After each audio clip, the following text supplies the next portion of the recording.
to everyone. And in particular, to just give a sense of how you're doing in the midst of crisis and protests and pandemic, just how you're doing. Let's start with you, Yvette. Well, first, hi, everybody. Hello. Hi, Grenadian people. Nutmeg people. Listen, this smile is probably the first one today. It's a smile with a sense of relief, but also with a sense still of fear. Because I mean, let's be honest. We are in the middle of 4 distinct crises. There is an economic crisis. There is absolutely a race crisis. Yes. There is a health crisis that seem to have unearthed a lot of other things. And then there is the disastrous political crisis that we face here in the United States and in a number of countries around the world, trying to figure out how they move on. So how we're doing? We're coping. Right. We're trying to exist, but we have paused a little bit on living, and that is problematic. That's where we are. Right. No, hey, I get it. I get it. There is, one could argue it's just too much to process, but, we, to some extent, are blessed to be in this time because we're seeing a lot of things unfold. So in the midst of crisis, there's opportunity. But let's hear from you, Moana. How are you feeling? Good. And I'm happy to say that I'm good because, as you know, I've been myself sick during this COVID-19 crisis. And that was a very long month, but I've been blessed to recover. And now, as you know, I manage a newsroom, so I'm journalist, and in the middle of this racism problem, in the middle of this political problem, this is a real challenge for us, for our community. I'm not African American, but I'm Caribbean, and this is really. Okay, good. Yeah, right. She's back. Yes, you're I'm not back. I'm not African American, but I'm Caribbean and Afro-Caribbean. And I've seen that for some African Americans, they are making a difference. But this is a global problem. This is something that you see in France, in Africa, all around, and even on our countries. But we do understand it maybe differently, because we know that we are from slavery, and we know we have a deep understanding of the slavery problem, and we still living with the colon in our country. So we know that we have to move forward. And really today, I'm fighting for the future of our kids, the future of the next generation. I would love to be in the Caribbean today, because live in the Caribbean is still a very good place now, what we see in the US. Unfortunately, when I came to the US, I had this big American dream. And today, what happened in this country is destroying this American dream. Wow. Well, you said a lot of things Very here that true. we're going to touch on. Yeah, a lot of things. The distinction between African American, Caribbean American, we're going to touch on that. And, the dream, because of course the show is the Caribbean dream, which is to some extent linked to the American dream. And is the American dream being compromised at the moment? And what does that do to the Caribbean dream? So we're going to touch on a lot of those issues as well. And my brother, Neal Farinah, right? My brother from another mother. How you feeling, man? I am fine. I come from the beautiful Caribbean of Trinidad and Tobago. Hey. Just like any other Caribbean country, from diversity. And as a young Indian man, young Indian boy coming from Trinidad, just like everything else, we do have we do face our challenge of racism. Because sometimes I don't know where I fit in as an Indian guy or young Indian guy living in America. We'll take you, Neal. We'll take you. You have a home here, right? Sometimes, you have to constantly explain who you are and what you are. And just like everything else, Indians were slavery back in decades. And, sometimes, you are faced so much challenge. And as a young man coming to America, I thought apple trees and grape trees grows at every corner of New York City, and money was just falling out of the sky. Right. But the reality is, when I came here and knowing that it wasn't that way, I had to regroup and rechange my mentality to win.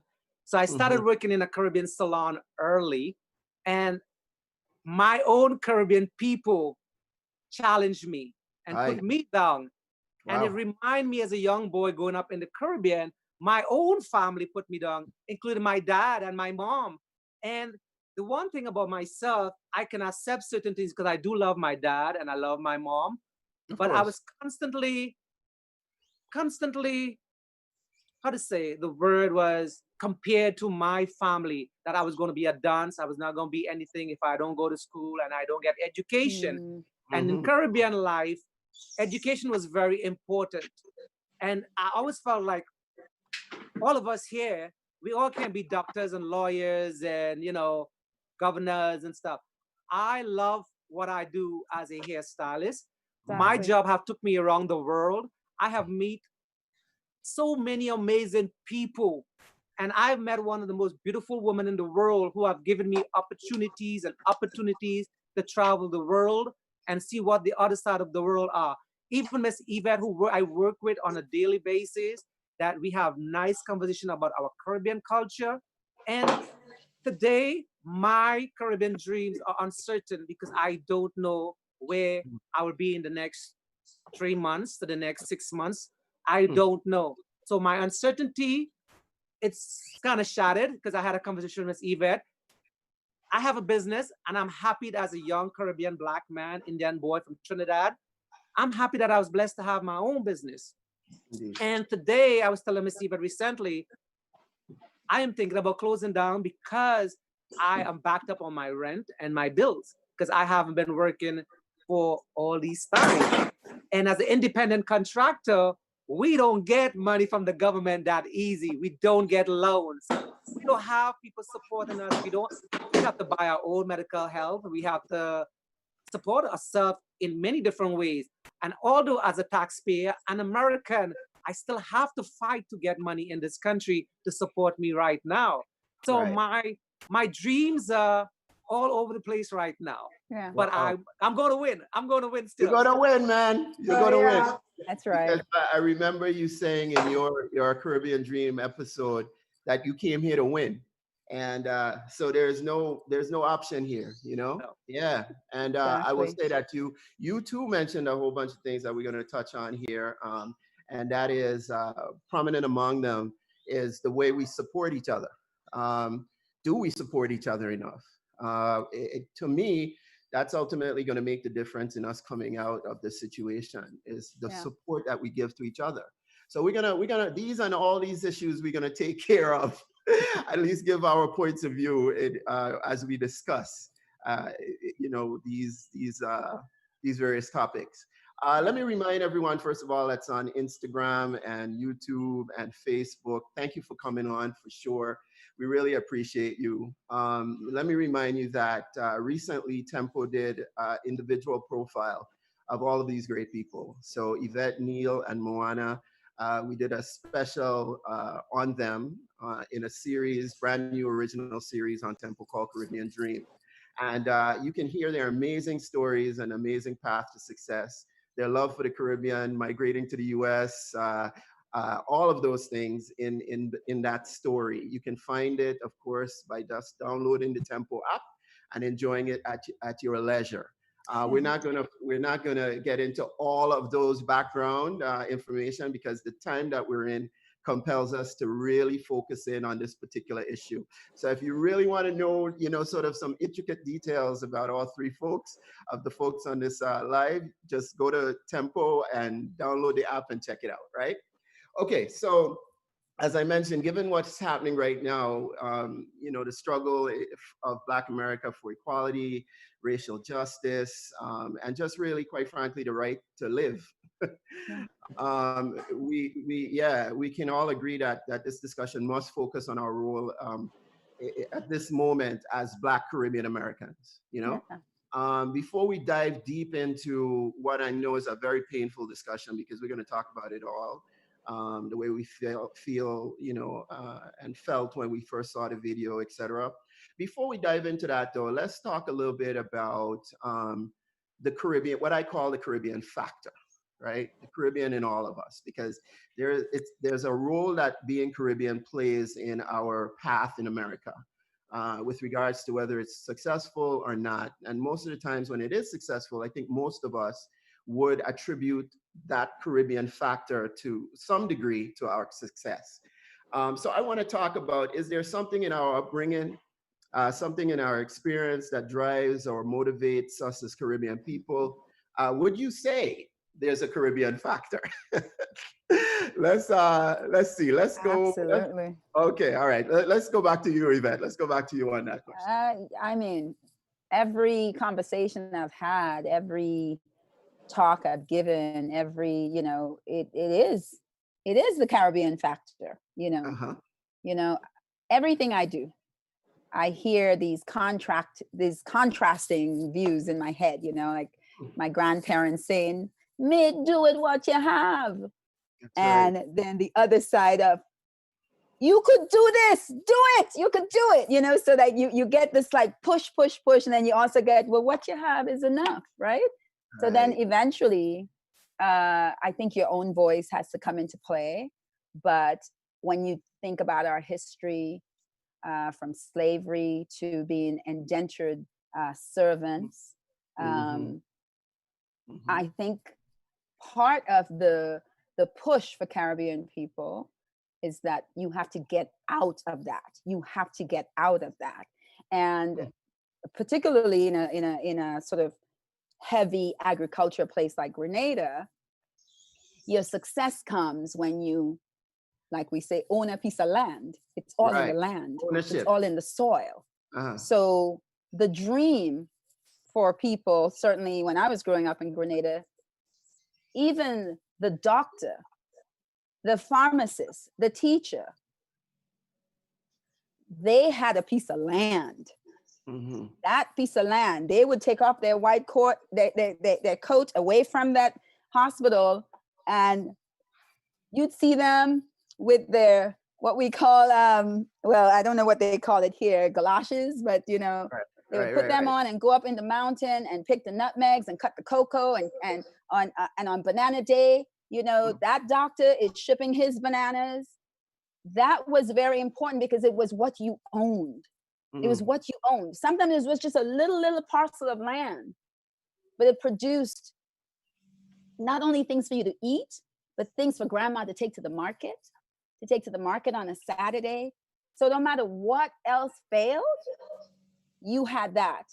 I mean, I have such vivid memories of those ladies with their handkerchiefs, and they kept a piece end of the handkerchief for that money that they hid away. Oh, yes. They hid away. Yeah, that was money that was coming from their teacher job. It wasn't coming from their doctor job, because don't forget, I don't know for now, but when I was growing up, people in Grenada got paid every month.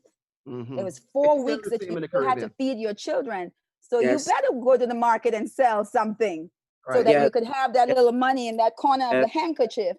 Because the child needed an exercise book, the child needed a pencil, the child needed this, the child needed that, and you can't wait till the end of the month to get that. And I think that's the drive I have. I grew up in a shop. My grandfather had the supermarket, but he made most of his money from nutmegs. So you can't stop, which is why I think everybody here, even though we have this one job, we do 50 other things, because it's just in your blood. It's just in your blood. That is the Caribbean push. That is the Caribbean push, the Caribbean factor. It's funny. I mean, I'm guiding the discussion, but to the extent any one of you want to jump in, feel free, Yeah, like Miss I don't mean to cut you off, but like Miss Eva said, I give you the license. I want to build on what Miss Eva just said. Raising in the Caribbean and seeing my great-grandmother, how hard they work in garden. And, like watching how hard they work, it didn't matter how hot the sun were. It didn't matter if they had food on their table or something to drink.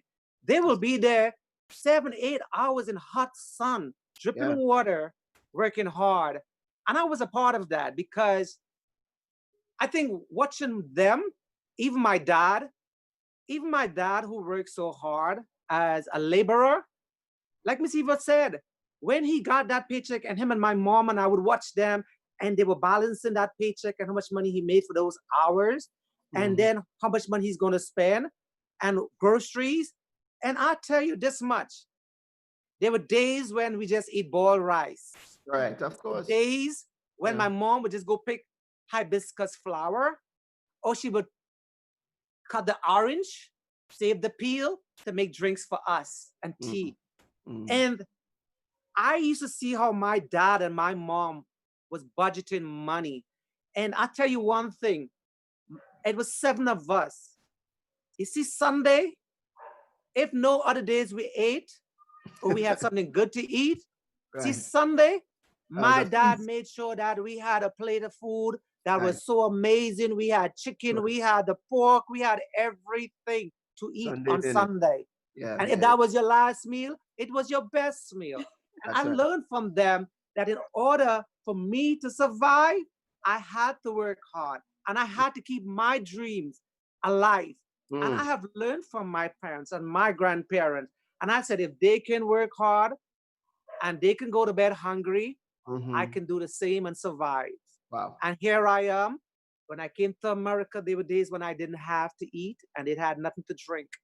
And I would walk the street crying. I would go back into my room and lock my room and I would cry because I didn't want anyone to know why I was crying. And I would wipe those tears and go back to the salon the next day. And I used to see people throwing food and wasting it. And I remember when I was in the Caribbean, I was like that. I wanted food. I wanted to eat. And I was in America where people were throwing things freely. And I didn't have it because I couldn't afford to eat because I only came to America with $35. Right. And that was my dream, $35 in a dream. And I remember many times that I wanted to go to that garbage can when they throw that food and pick it up to eat it. Because people didn't know. So when someone throws certain things away, that trash might be somebody else's treasure. That's true. So my dream and my story from Trinidad is that I wanted to fight harder. I wanted to make a difference for me. And my dad died at an early age. So I pick up his pieces and started helping my mom like I had to do that. And I was working at an age, I started working at the age 11. I quit school. And that's where my duns came in because I couldn't get the education that I wanted to get.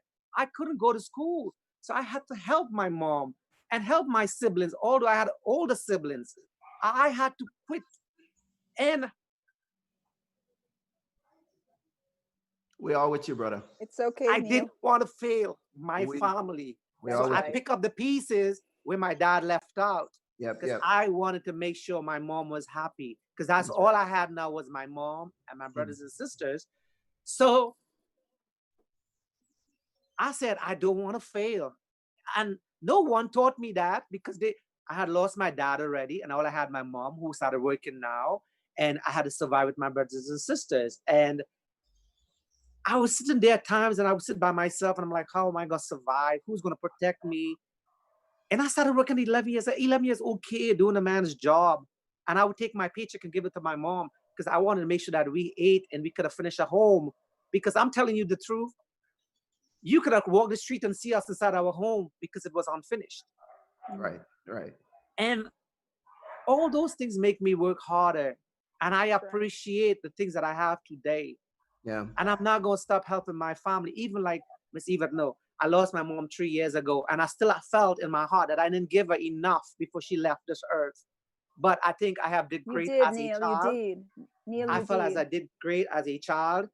And today, I still have my sisters and brothers and sisters that I'm still trying to help. And my own kids and my grandkids. And it's a struggle still, but I'm not going to give up. That's it. Well, that is a serious Caribbean factor. That's a story. Yeah, that's a story, man. That you know, the work ethic that comes from that, the passion to win, that comes from that is the essence of who we are. And a lot of us share that type of story, Neal. And we're glad that you share it here because we can all relate in many aspects to that passion. Yes. To win. Yeah. So, all right. So that's your Caribbean factor. Now, Moana, I heard you say that Caribbean is your magic. Yes, you know. Tell me about And that. we have this sense of family, of togetherness, of if we have food on the table, we have food for everybody, even coming last minute. That's right. And I think that's already something that changed everything. It's our purpose to the world. We know that it's not a selfish way of arriving to the world. We want to succeed together and to evolve together, grow together.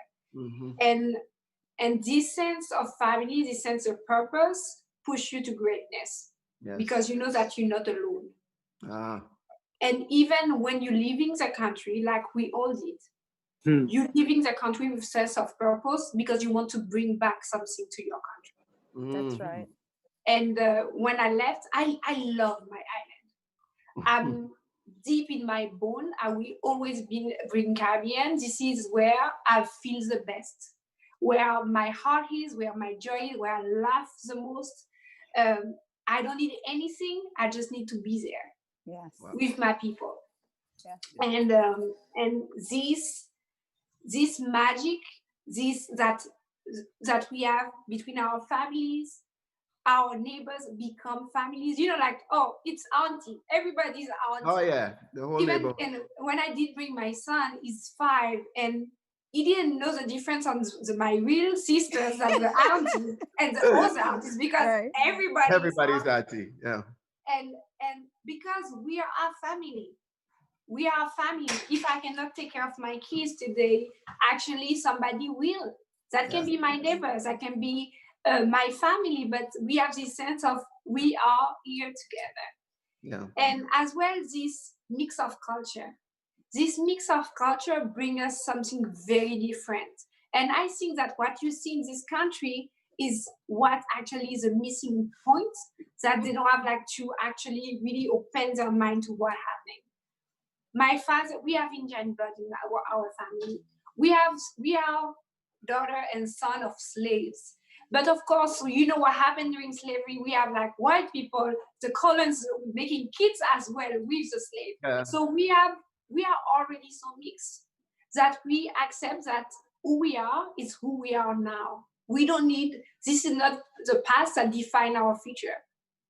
And this is something very important. So when we arrive in the US, our eyes are open to all those cultures, and we are not making difference between those. We are human, we want to involve, and we have to say, and this is maybe my pride side, right?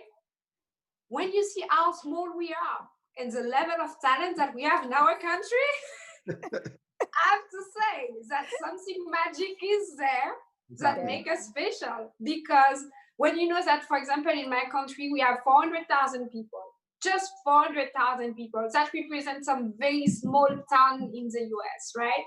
And we know that we have some famous writer like Aimé Césaire, that is from Martinique, that is the start of a movement of the Black pride, you know? And it's just from this very small island. Indeed. But it's because we are open to the world. And it's why every time that I see my Caribbean people succeed here in the US, because this is true, here it's so much bigger. The success is as well larger. This is where you know that you are inspired. So I'm here not for me, I'm here because I want to inspire others to achieve greatness. And we are paying as well a heavy price, because I'm not like where I love, because my heart is in my country. But I know that if I want to grow and I actually have a better future for my legacy, my kids, and I need to be here to continue to build it. Wow. Well, and just like you said, to build on what Mona just said, it's the same way I felt, because as a Caribbean young man coming from Trinidad, it's the same way I felt. I felt stifled in my country. Although I love my country, I want to go back and do more in my country. I want to support my country more. And I want to help young kids and let them know, never give up on your dream. And the nice thing, like she just said, Mona just said, living in America, your dreams is bigger than your island that you come from, but your heart is also still at the island you come from. And I would never give up my island. I would never give up my island to say, well, guess what? I am a total American because half of me is there and half of me here. And the things that I developed in America and I am thankful. And I said, thanks to America, you've given me so much. And I appreciative of all the American things that I have gotten while I'm here, living here. And now I could share that with my family back home. Yep. Right, right. Well, all important points, like really super important points. And I think from those points, we can conclude very clearly that there is a Caribbean factor. Yes. So I think we can put that point to rest. I think so. I think so. I don't know if the vibe is a wine, but it's there. That's right. That's right. It's a little spice that change everything. Yeah, something man. In, something in the water and in the soil. And the sorrel and the, all of those things. The water, the soil, the ginger beer. You know, also I felt as Caribbean people, the more we stick together as Caribbean people, there's so many great things we can do as Caribbean people. And it's just like right now in America, just like Mona said, me coming from Trinidad, as a young age, everybody was my uncle and auntie. It didn't matter what your race, what your hair texture was. And I love that I was raised in the 60s and the 70s and the 80s because everybody were family. Yes. Yeah. You couldn't call somebody by their name who was older than you. Oh, no. That was your uncle, your auntie. But when you came to America, you got to switch up fast because it's a different world. Indeed. And I love, like I said, I learned so much living from both worlds, from my country and here. And I'm so thankful. Yeah, yeah. And, you know, I don't want to stop living my Caribbean dreams. I want to keep on living my Caribbean dreams. You know, and I felt like as a Caribbean people, as a people, this is the time, this is the now. We're living in the now. We have to come together.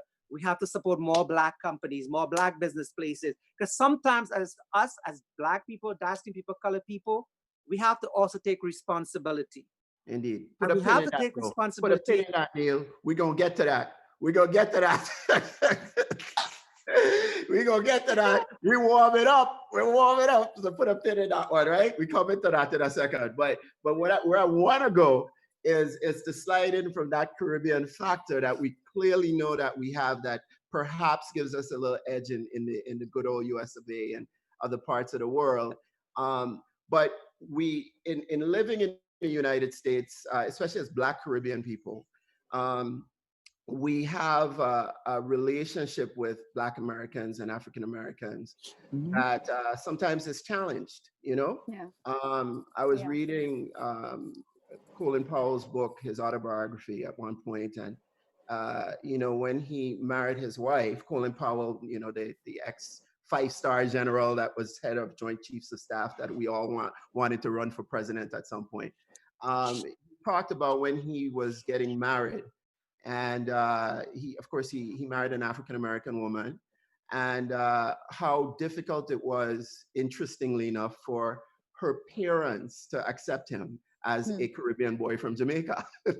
In fact, he talks about in the book that they were like, you know, and he quoted a statement from her father that said something like, "I tried all my life to stay away from them West Indians, and I know you're going to marry one." Yeah. So we know, I think we all probably have stories along the lines of, you know, but at the same time, you know, we are connected, you know. Absolutely. We are all, you know, Black folk, and we are connected. So tell me, I mean, I know you can fill me on that point, because when we come to America, you know, it happens almost immediately. So and I'm gearing up to how we respond to the current situation, right? Because of course, right, there's a lot of folks, okay, it's a Black American problem, but we're Caribbean, and you know, I've had these types of discussions, and I want to open the floor on that one. I'll go back to Yvette. You know, I'm like, whew. Yeah, the parties are just about to start. Well, listen, I have so much to say on that. First of all, I think my biggest confrontations I've ever had that made me feel really, really different was, walking into Erasmus Hall High School and African-American kids, teasing me, teasing my accent, teasing all of that. And that was such a long time ago. And all of us, whether we're African-American or Caribbean, we knew so less than we know now. So even though that terrorized me for 4 years of high school, I am so proud of everything that has joined African Americans and Caribbean nationals. And I think it goes back to us learning our shared history, learning the people like Colin Powell, people perceived as only African American that had ties to the Caribbean. I think it's also the little things like the little bread shop on Flatbush Avenue and Snyder, that everyone goes to and go, oh, I like that. Oh, let me give me that bun with cheese or whatever, and then music has pulled all of us together. You can't find somebody that's African American who doesn't love Bob Marley, who doesn't love soca music. The planes that are going down during Carnival, it's filled with Black people from America. So I think there's a lot in the Caribbean that has drawn African Americans in. But in the state of where we are now, I'm thrilled with the progress that has been made.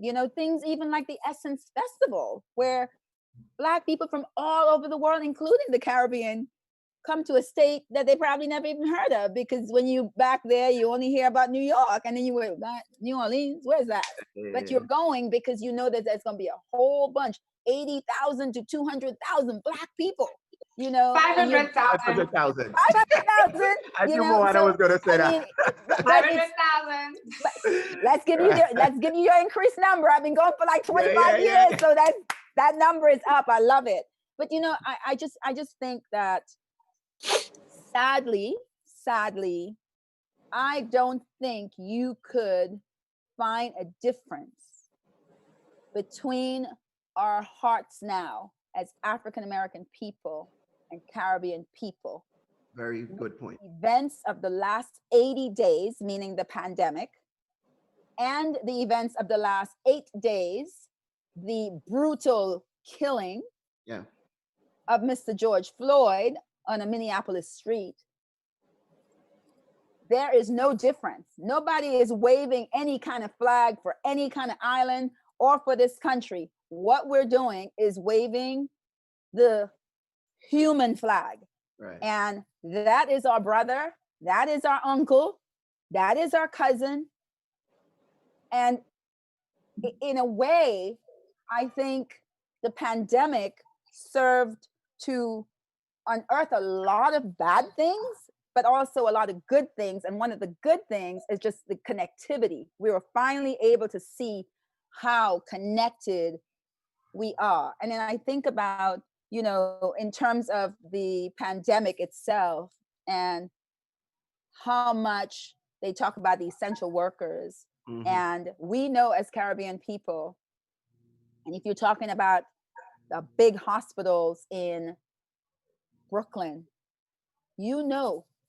that those nurses with those accents are literally trying to breathe life into Black people in Brooklyn to save them, save them.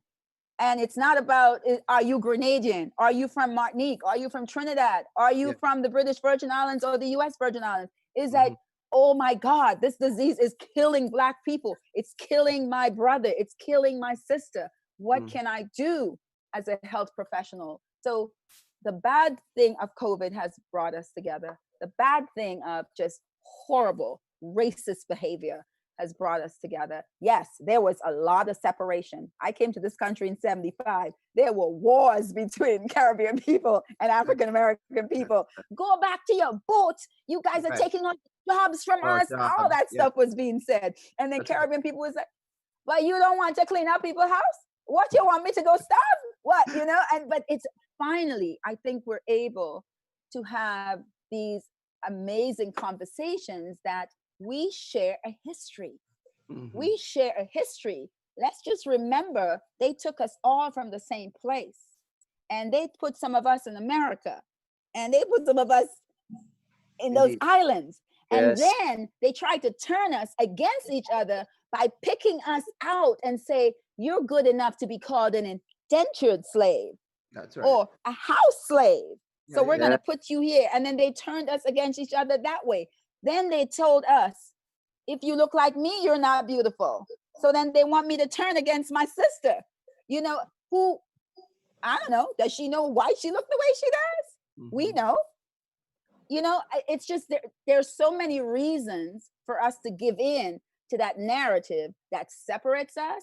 We've got to give more of the power to the narrative that pulls us and keeps us together as one people. And you know, at some point in this conversation, we got to get to my theory of one Caribbean, because we need to wave two flags, our flag of our island and our flag of the region. Of course. That has to be important. Of course. One Caribbean is definitely it. Let's talk about that, Neal, because I know, and then I know that you have told me a million stories about that about Frederick, before you do that, I have a question quickly for Moana, because I didn't realize, is Martinique at this time still a colonized island, or is it an independent island? It's not an independent island. It's elegantly called a department of France. Right. Meaning that I have a European passport, French passport. And like Bermuda. Like Bermuda is still part of the UK. Yes. So we have a very elegant way to say that we are still a colony. Wow, we got to talk about that, because you know those Grenadians were like 74. That's enough. That's enough. But you know, I would say that's a whole different topic too. That's because, a whole other topic. Wow. Yeah, a lot of the Caribbean islands became independent around the same time that you just mentioned. But they're still, in many respects, very dependent on the colonizer. Oh, absolutely. Which is another thing we have to address. Work on. We go hold on that one for a moment, because we're going to be together for a long time for the rest of our life. We're going to have these discussions. Believe me, this group I'm keeping together whether you want to or not. So get ready, okay? Right. Get us to the UN. We got to go to the UN and sit in the General Assembly and talk to them. Of course. Can I also build on what Miss Yvette just said? Of course you can, Neal. Miss Yvette and Mona, I don't know, I think like she just said, we all experienced this when we came to the United States, because when I came to the United States being a hairstylist, I come from a country of diversity. I could have done hair, and it didn't matter what your curly hair looked like, what your straight hair looked like. I'm a hairstylist. So I came to America and I went to a salon and worked, and I was asked so many questions. Are you a master cutter? Are you a colorist? And I said, no, I'm a hairstylist. I went to beauty school. I can do any type of hair. And that salon wanted me to pick something, and I didn't want to pick. So I came back to Brooklyn, and I worked in a black salon, because that's where I felt most comfortable with and that I related to. But although my own Caribbean people, like Ms. Eva just said, we were constantly told, what you said? Huh? Speak English, speak the English. Where you from? It was weird when they told me, they used to call me coconut, and I didn't understand what coconut meant. Me too. They used to laugh at me, and I was like, what coconut meant? But I thought it was being cute, and I thought it was a compliment.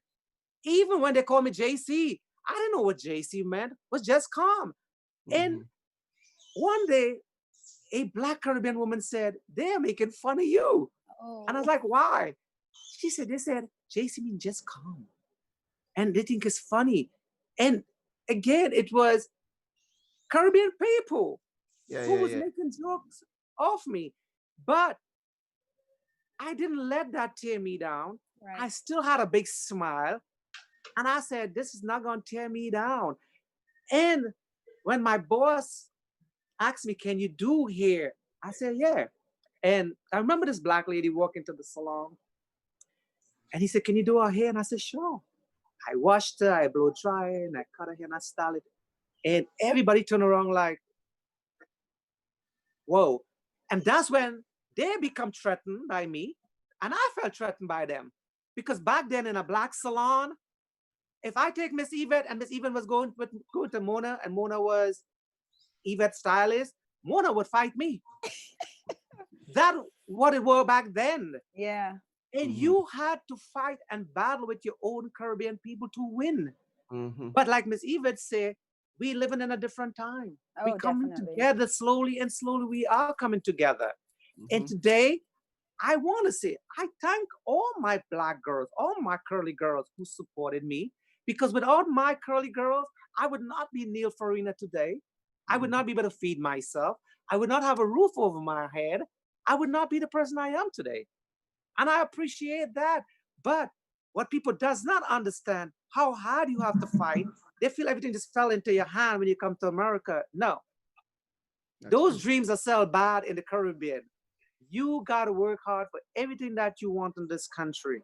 Yeah. And just like my mom, I have nieces who live in America, like Miss Eva just said. They took the dirty jobs of taking care of other people's kids and cleaning people's house, because that's how they fed themselves. That's how they pay their bills. Many houses. Exactly. Many houses in Long Island and Brooklyn were bought. They would hold 2 jobs. From those jobs. 3 jobs. From those jobs. Yeah. 5 to survive. I believe Tempo's very existence came from one of those housekeepers. Let me tell you that quick story. Let me tell you that quick story. When I was at MTV and I was pitching the channel, and I ultimately got the channel launched, and I was trying to get it on cable in the US, right? So I ultimately got it on Optimum. And I remember speaking to the executive at Optimum about all of the wonderful accolades of the Caribbean and Caribbean people, and really going in, as you guys know I like to do with regards to the Caribbean, going in and trying to convince them to launch this network. And the executive at Optimum said to me, and I really believe this was it, he said, you know, Frederick, my housekeeper, my au pair is actually from Trinidad and Tobago. And so I said, really? And I said, no, lovely. Go and ask her about everything I just told you. And so he went, yeah. And I don't know this woman, but I really have a feeling all my life from that moment to the moment I'm speaking to you, she was the reason that we got launched on Optimum. That's amazing. And isn't that amazing, right? So but you see, go ahead, Neal. But go like y'all say, you know, and again, when like coming from the Caribbean, somebody who looked like me, sometimes you don't know where you fit in sometimes, because my hair is straight, but I'm black, I'm dark skinned. I'm blessed. I love who I am as an Indian boy. But people don't know that my dad was Spanish and black. My mom is Indian. So sometimes, again, we always have to explain who we are in society. Even today, walking the streets in America, I constantly have to tell people who I am. I have to keep on explaining who I am, because still, sometimes you have to ask yourself, where do you fit in? Yeah. You understand? And sometimes it could be difficult. It could be very uncomfortable, because look at me and Moana almost same complexion. Me and Miss Yvette almost same complexion. And it's sad today in this society. But I think that's the complexity. It's the complexities of race in America. I mean, that's just Moana, the complexities. Yeah. No, you're absolutely right. Now, Moana, you actually have another layer too. And that's being French. So you got black, you got Caribbean, you got woman, you got Indian, everything. And you know, that's something very interesting. And I think this is what is a game changer for us as a perception of who is black. And as me arriving first, I have to be honest, this African American term, it's something that I discovered here working in the US. Of course. For me, you are just black. You have different black, you from the US, you black from the Caribbean, you black from Africa, you can be black from Europe, but you are just black. But when I arrived here, I was like, oh, you know, African American. And I was like, what do you mean? I was like, I was like, yeah, you are from America. Okay, this I understand. But at the end, we all come from the same boat. Right. We are just coming from the same boat. We need to know where we come from to know who we are now. And what is as well very important. Could I jump in before Mona? Sorry. People saying on Instagram they can't hear some of us. Really? Yeah. On Instagram. Okay. Yeah. So I think they can't We're hear. almost off of You know what? Instagram. 10 minutes. Here's what I would suggest. Here's what I would suggest. Go ahead. To go to YouTube. All right. Tell them to go to YouTube. They can also go to Facebook, but Instagram. I'm sorry. But YouTube is the best. Okay. So head on over to YouTube. We only have 10 minutes on Instagram though. On Instagram? Okay. Yeah. All right then. So Instagram folks, we're happy that you're there. If you're having difficulty, please go over to YouTube. You shouldn't have any difficulty there. Moana, proceed. And as well, what's very interesting, and you look at all of us, right? All the shade of us. Mm-hmm. For us, Black is Black culture. Because like we are as well in Brazil, like we are everywhere. My mom is very light skinned. She has, my niece have blue eyes and straight hair. We are so mixed. And I can tell you, my son says that he's Black. And you look at my son, he looks like a Bollywood superstar. So it's very different. But because for us, you cannot define Black just by the color of your skin. Exactly. Because we are all so different and also mixed, but we know that we are all the same. The one drop, that makes you Black. That's right. So when we arrived here in the US, we have some time to adapt because we don't understand this. And for me, you are Black. You are just Black. Yeah. I can tell you all the Indian girls, straight hair from Trinidad and Tobago, when they're whining during carnival, they are more Black than me. Right. That's true. I'm always like, oh God, I need to have some classes. Those girls are too serious. So it's why it's about a culture. It's not only about the color of skin. True. And this is something that since I arrived at Essence to lead this brand, that's such a strong legacy, 50 years. And as well, a conservative aspect of what is America, right? What is respectable or not to be on the cover of this magazine. And I was like, yeah, but at the end of the day, you are just Black. Mm-hmm. And it's our culture that want us together. You want to share every story that made us us. And actually to divide our story is to cut our greatness. Wow. It's to cut how we thrived. We tried because we survived slavery. We survived segregation. We survived, and we will survive the pandemic. We will survive what's happening in America. We will always thrive because we have this joy, this persistence. We never give up, and we will not give up now. So I hope all the white supremacists, you will get used to it because it's just there. It's not gonna happen for you. Exactly. It's not gonna happen. That's right. Be there. That's right. And I don't know if you saw one of my stories. I was going crazy yesterday. I said, for all the racists, my one wish for you is that when you get to heaven, a Black woman is holding the key to the gates. Isn't that something? Well, you know what's going to happen. You got to deal with it. You got to deal with it. We're here. We're not going anywhere. We're here. But this revolution that is in America, and I was talking to my team about it, it's deeper than just racism, right? Oh, absolutely. It's about this. Well, it's power. It's about power. It's about power.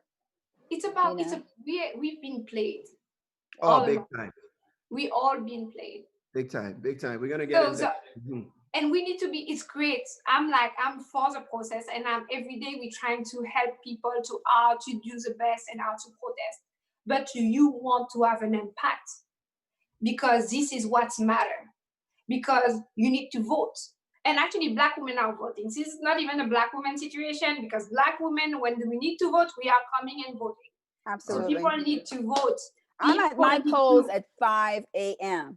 I'm the first. There's probably 10 Black women in this little village where I live, and we are on that. We're outside waiting for the polls to be open. That's how it should be. Hold 1 second, guys. Instagram, folks, you got about 2-3 minutes. If you're enjoying, and I know you are, head on over to YouTube so we can continue this party, because these are the type of parties we need to have. Yeah. So head on over. Tell them where. Let me big up some folks that were there. Gramps Morgan was on there from Morgan Heritage. That's a good friend. Wow, very nice. And yeah, so head on over to YouTube. To your point that it's not the color of your point, Moana. It's not the color of your skin. It's part of it's cultural, right? It is who we are. Who you are. Yeah, what's make like you. One question. Could I just jump in quickly? Could you tell people where on YouTube to go? Sure, Tempo Networks. So TEMPO Networks. Yeah, it's pinned. So if they're on Instagram, they'll see it. So they can go there. Morgan Heritage, who I just picked up Gramps Morgan from Morgan Heritage, and they have a song say that you don't have to be dread to be Rasta, right? It's really in the heart.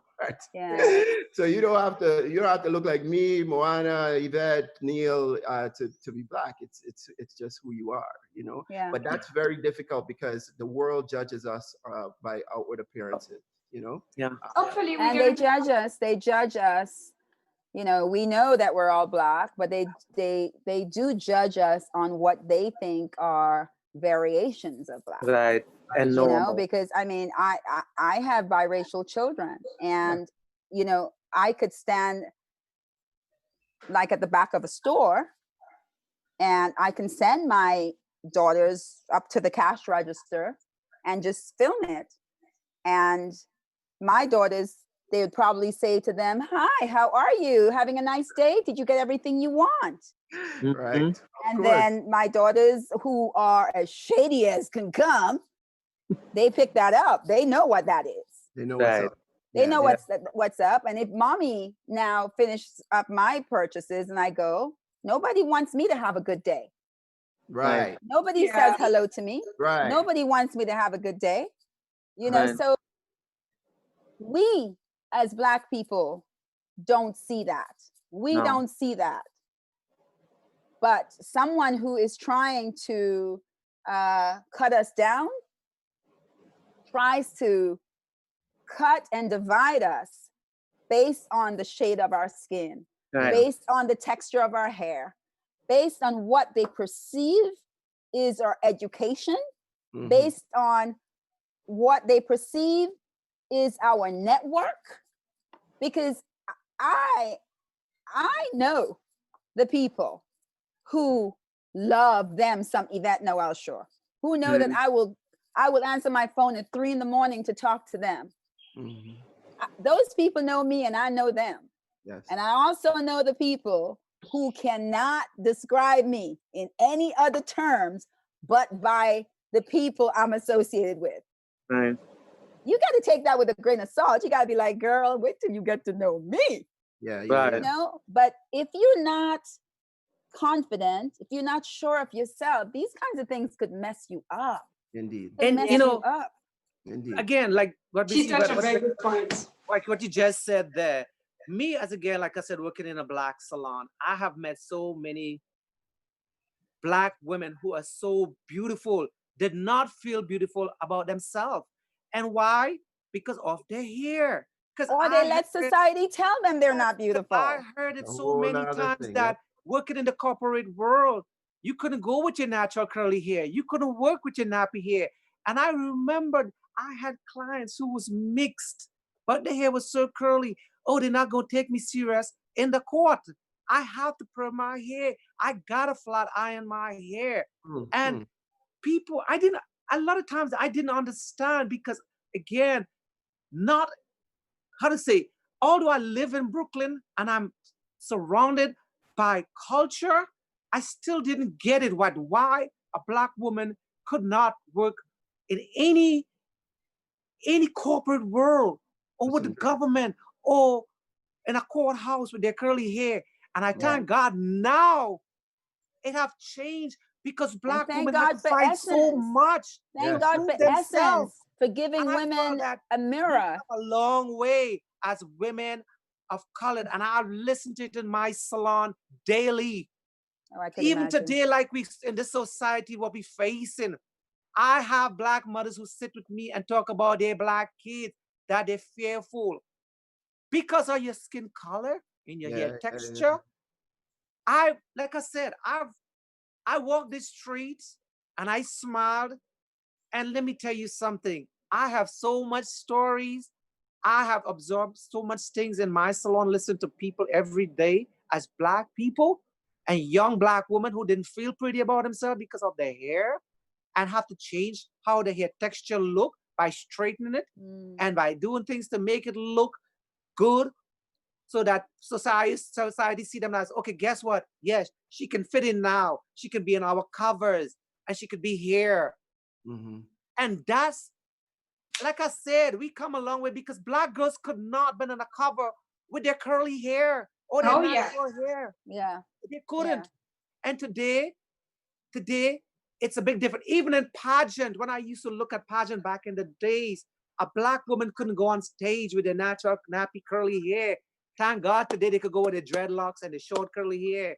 Yeah. And it goes to show society is changing slowly because even on my social media page, I love a pageant. Or we're getting bolder. Society may not be changing. We might be saying, forget that. Yeah, and it comes a long way. We might be the ones being bolder. And I'm not saying every year a Black girl have to wear the crown. But guess what? Black girls got to fight so much because when you have 95 countries entering a pageant and then they bring it up to 20 and it's 19 white girl, light-skinned girl, and you the only Black girl. Girlfriend, let me tell you something. I know that sister has to fight. You understand what I'm saying? And then in the top 15, she comes in again and she got to fight to be in the top 10 and the top 5. And then to win that crown, it's a lot of pressure on a Black woman. But you know what? Black women fight hard now. And you know what? Black women everywhere and they're taking over strong. And I'm happy to be a part of that mission, honey. Because my girls are killing it, honey. Yeah. Well, you don't have to convince me that Black women run the world. You don't have to convince me of that. That's for sure. Strong Black women and the households, you know, it means everything. In fact, we're going to get to this in a second, but I think we all know. Just let me just say this, Neal. We all know who George Floyd yelled out for right at the hour of his calling. That was for his mama, a strong Black woman. Yeah. So one second before we're gonna get into that in a second.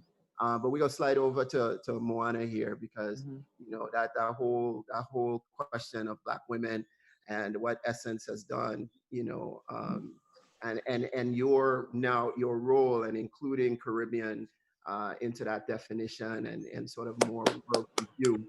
Yeah, it's so important. So let me cede the floor to you to talk a little bit about that.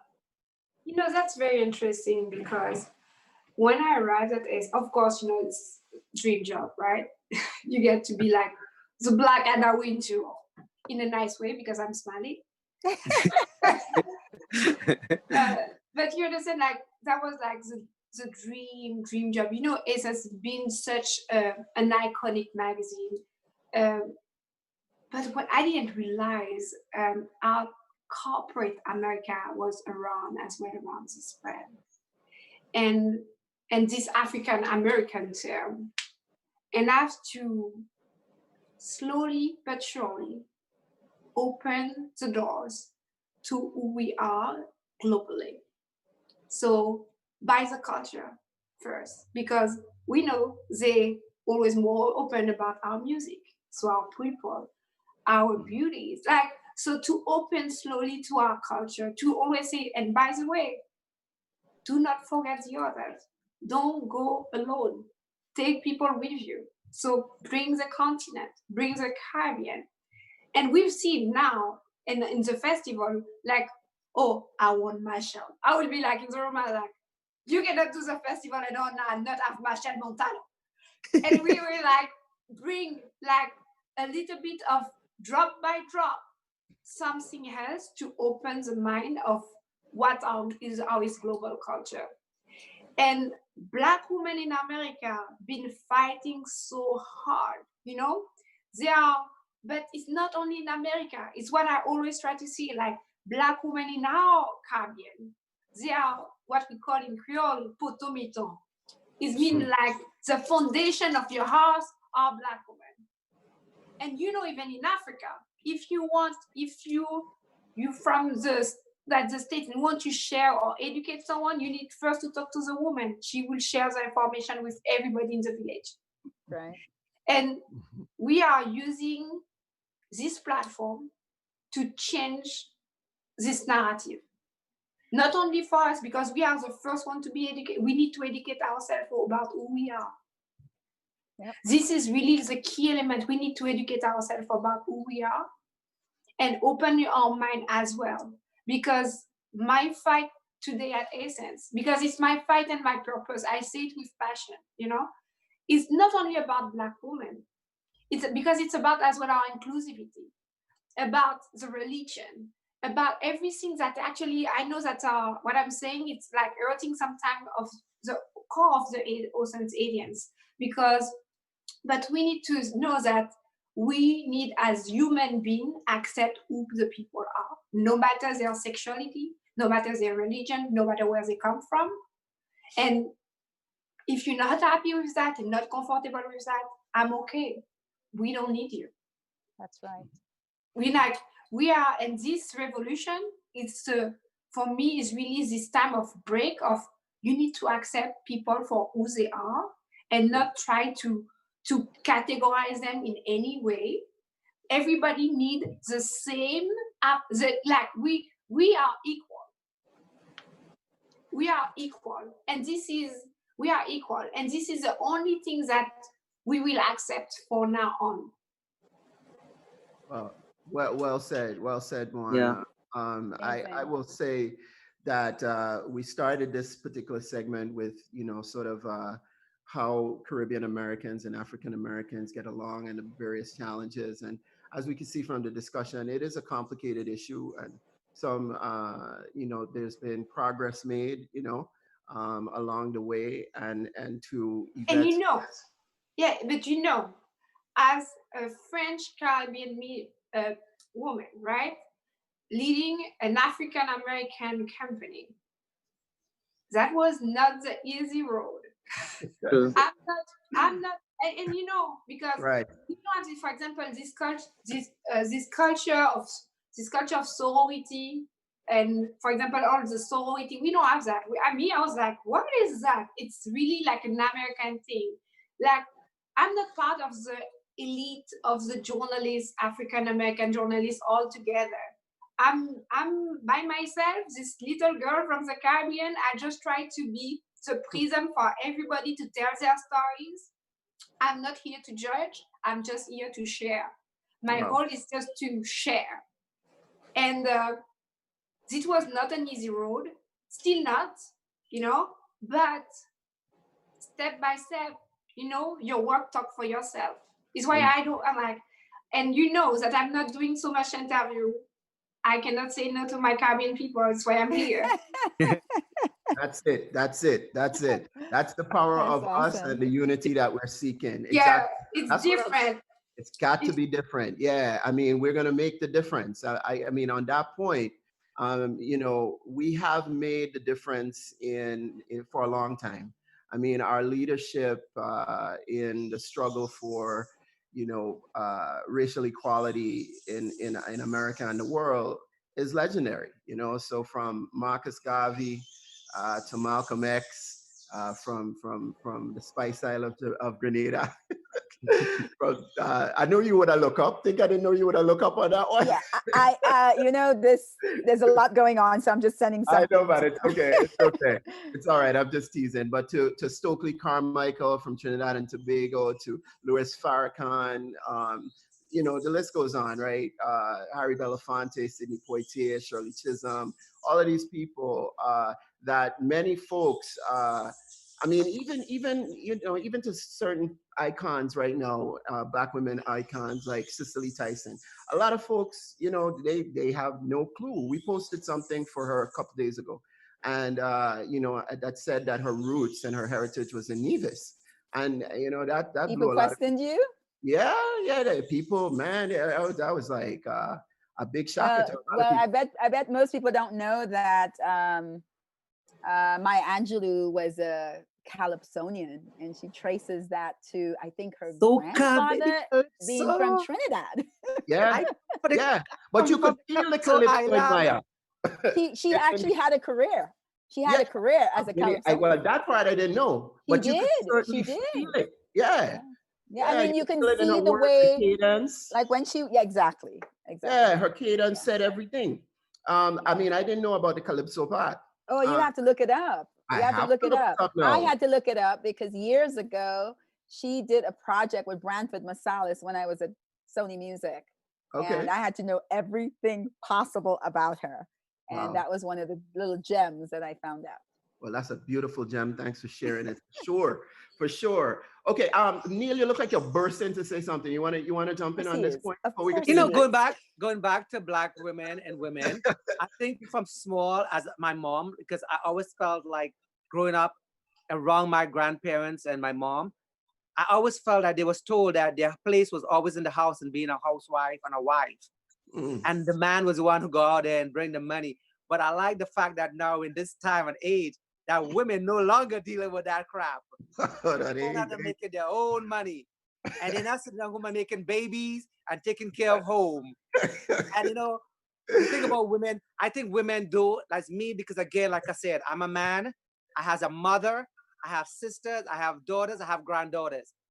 And one of the things that I appreciate every day, that women come a long way. They're no longer just bearing kids and staying home. Because you see, I had a mother who was beaten by my father. You understand what I'm saying? But the changes in life and the things that happen in your life is who make you a better person today. Right. You understand what I'm saying? And today, women don't deal with a lot of stupidity and ignorance as what they used to take back then. Right. That's what I love about the women now, the powerful women now.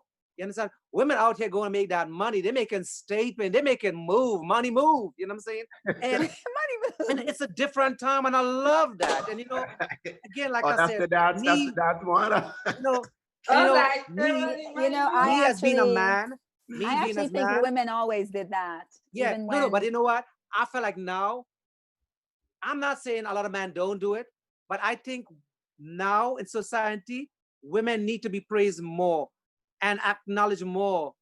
And we'll take it. We'll take it for sure. Today in society, in society, we as the man, Black man, or whoever man we is, we need to start telling our dark-skinned women they're beautiful, just the way they are. We need to start embracing that. We need to start complimenting our own. Well, let me jump in on here. Yes, that's really lovely for a man to tell you you're beautiful. But the first man to tell you you're beautiful is your dad. If you've heard it all your life, you're neither going to be impressed or feel deprived by not hearing it from a man where there is physical love, like as in sexual love involved. Right. A girl has to be told by her dad she's beautiful first. And when not her dad, it is a substitute, her uncle, her brother. Mm-hmm. But I've learned a long, long time ago that need to hear those things way before they get to the age of where a boy will make a difference in their assertion of who they are. Mm-hmm. You can't wait for that. I'll tell you a very, very quick story. Years ago, I was sitting someplace, probably backstage someplace, with Miss Tina Knowles, now Miss Tina Knowles Lawson. And we were just having conversations. And she said, "Have you bought little diamond earrings for Mika and Milan?" I said, "No, I've gotten them little pearls and stuff." She said, "You don't have to spend a lot of money. Just get like little shiny little things. It doesn't even have to be diamonds, but just actually no, Yvette, it should be diamonds. Just get small ones, you know?" And I said, "Why?" She said, "Because little girls are attracted to shiny things. They're attracted to shiny things. They love beautiful things. If you and David, your husband, are the first people to present them with something shiny, there is no way ever they would be impressed." because, oh, he gave me this thing shiny. Because in the back of their head, they're going to be like, well, my daddy gave me that a long time ago. So come with something else. Come with some intelligence. Come with some confidence. Don't come trying to bribe my love with some little shiny thing. Mm-hmm. You know, we just laughed about it. It was like no big deal, just passing the time. Maybe Miss Tina was in between, you know, finishing up an outfit for a performance or something. But years later, I analyzed that. Think about our young girls on Instagram. Think about them on any sort of social media. Everything is shiny. Everything is impressed. Oh, the man gave me this. The stories about how big the ring is. Where is what you feel about you? And how many of us are searching for that every day, one day, to hear daddy's voice say, that's my girl. Mm-hmm. Mm-hmm. Where are the girl dads? Where are the girl dads? Because a girl really, really needs that. And when you have it, by the time you get to that man, oh, you're just a whole kind of woman. You're a whole kind of woman. And you can always say, y'all, please, my daddy loves me. My brothers love me. My cousins love me. Come with something else, brother man. Yeah. Come with something else.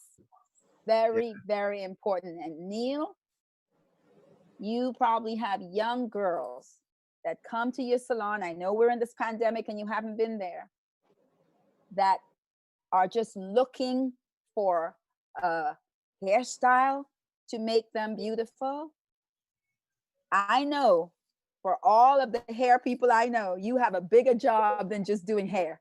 You are a psychologist, you are a therapist, and, you know, regardless of what you do with your hair, braid, weaves, you know, afros, straight, whatever, that should be the least of our issues.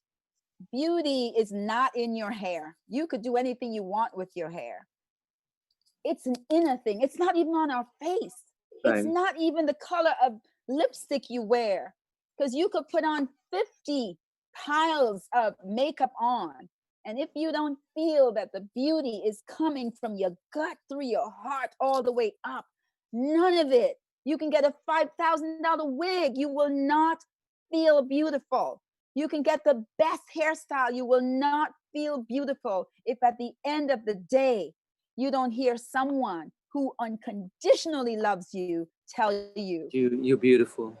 Indeed. And you're beautiful inside and out. Every single day of my daughter's lives, every single day, by the way, they're 27 and 24, every single day. Even when they were in college, my husband would say, hello, beautiful. And when he couldn't say it to them, he started texting it to them. Then he had to learn WhatsApp when they were studying overseas. You know, you've got to remember those things. Words are important, and you internalize them, and then you bring it out to the world. Yeah. Well, I would absolutely endorse that. We are what we hear. We are what we see. We are what it's in front of us, and we have positive images and positive reinforcement. You know, it leads us in the right direction. So I agree with that wholeheartedly, and that builds a community. You know, and it starts in the home. And it starts in the home. Yeah. So I wanna take a moment to touch on something. I can't remember who said it, but it's an important topic for us, and that is how we treat each other. You know, how we treat each other, because we have a lot of external forces coming against us, and that has been happening historically from the moment that folks visited us on the shores in Africa to the moment that we speak. We had a lot of external forces just aiming and putting the foot on our neck. We got that. But there's a very important question about whether we have the foot or the knee on our own neck sometimes, right? So how we treat each other. Let me jump this conversation off with actually going back to you for a second, Yvette, which is that you, and this is about race, and it will come into race in the Caribbean too, because there are racial issues in the Caribbean. Absolutely. And so you had a story that I'd like you to share, which will bring us into the next topic. But that story was about your treatment at resorts in the Caribbean. right? Yeah. Your treatment at resorts, right? So you're talking about our own people and what they see us, right? So let's say a Black American tourist, right? From that perspective, versus, the other tourists. Tell us a little bit. I'm gonna let you tell the story. I'm gonna let you tell the story, and then that's gonna jump us off into the meat of what we're doing. I use every experience in my life to write my imaginary book. It just adds up to my book. I just think of each one of them as a chapter. And I also think of experiences always as teachable moments. And I believe, other than the racism I felt in America, one of the first places I actually felt really just deep down in my heart broken, first was in my beautiful island of Grenada, the Grenada that I love. Look at that. I went, usually when I went home, I would go to my family's house. The house I grew up in was sold, but I have family members in that same village, so I would go to my aunt's house. These days, I spend most of my time in the town, not in the country where I'm from, but in the town with my sister Curl. And every once in a while, you love your family, but you're like, I just want to be on the beach, right? So I decided, spend a week and then take a week and go to the beach. Plus, I'm a working girl. I should go to the beach. I should just go instead of having to walk to the beach or take a bus or be driven. I just want to get up and see the beach. And I got to the hotel, and the incredulous look on the faces of the people at the front desk started it off. Like, hello? I'm like, yes, I'm checking in. Here, you got Noel, sure? Oh, yeah, okay. Here's a credit card. Okay, miss, come. It's a different kind of, it's not racism. It's almost like a lady that looked like me checking into the hotel with an American Express card. What is this nonsense? Where she got that? So I said, this is a teachable moment. I said, so you speak to them and you say, no, I'm from Grenada. I live in the US. This is mine, whatever. And then it's over and done with, and you get to your room, and then the next morning you get up to have breakfast and you're sitting there and everyone's ignoring you. I was like, no, this is my island where everybody says, hello, good morning. What you want? You want some tea? You want some coffee? What? Ignoring me. So I was like, wait, this is not happening. Call my husband, say, come down. Come down. I'm going to go to the other side. You come down. My husband's foot is not even in the restaurant yet. 3 people going to help him. Good morning. I said, okay, general manager, come on, let's talk this out. We can't do this, because when I come here, I am not just a girl that came home because I love home. I'm becoming an ambassador. I am becoming an ambassador for this island. I'm going to, you know what that means? It means I'm going back and tell all my friends, don't go to Martinique. Don't go to Trinidad. Come to Grenada. Like, I am pushing for people to one come Caribbean. What happened to that? What happened to we don't get to one Caribbean, but we all do it. You want your friends I to know. I'm just playing with you. I always say my friends need to see the mud that I walked in, so that was very painful for me. Very painful. Happy to say lessons were learned, and we are good as gold. Good as gold. I mean, come on, Frederick, you were with me. You saw the welcome I got.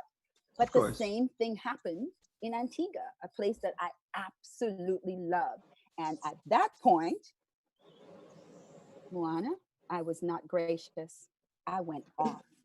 I was a bacchanal girl. I wanted to get a machete. Oh, I acted up. My best friend was like, whoa, you worse than I. I went off. I was like, oh no, because it was so obvious that the lady in the shop, in the gift shop at the hotel, could not believe that I was actually shopping. She thought I was going to be wasting her time, and there was no way that I could afford anything that was in the gift shop. And it wasn't even about money at that point for me. It was that somebody that looked just like me could not fathom that I could be in that store. And to me, it was more about her than it was about me. It's because for me, she couldn't see herself outside of being the girl behind the counter. And so I had to go off to tell her, yes, you can. Your dream is so much bigger than what you think it is. And I'm a girl just like you. And you can't offend Black people. But you know, do that. Yvette, this is why, for example, why I'm doing this interview today is why we need TV channel like Temple. Yep. Because we don't have example. You understand? Yes. And even more us as French Caribbean, because Barbados, they are very different, like Trinidad, like for example, us. Riri's a great ambassador for Barbados. She is. We don't have people. We don't have, and why? Why? Because we don't put our people up first. We want to pull them up. We got to pull our people up. We got to pull them up. We're waiting for them to succeed somewhere else. I love to say that 3 or 4 years ago, I was the very same person. Nothing has changed in my heart, in me, in my belief, in my way of working, in my ethic. But now, I feel like, oh yes, I'm important. Why my people didn't believe in me first? But it's okay, because you just need to give love, even like when they don't love you, you love until they understand. But that's why you have to teach. You have to teach in that moment. You have to teach that lesson. In that moment, you have to say, you can dream a bigger dream. You absolutely can. And even if your dream is to own that store, you have to learn that everybody who walks through that store is a potential friend. I love the slogan of Aruba, where they put the number of their population and they say, it's like 75,000 friends you haven't met yet. What an incredible, whatever their number is, what an incredible way to say, I'm going to first treat you as though you were my friend. I'm not going to see any bad in you. I'm first going to accept you as a friend, somebody that has no harm, no bad intentions for me. And when they don't do that, we have to say, I'm going to put my hand out to you. I want you to come sit with me. Let's talk. Let's talk about why.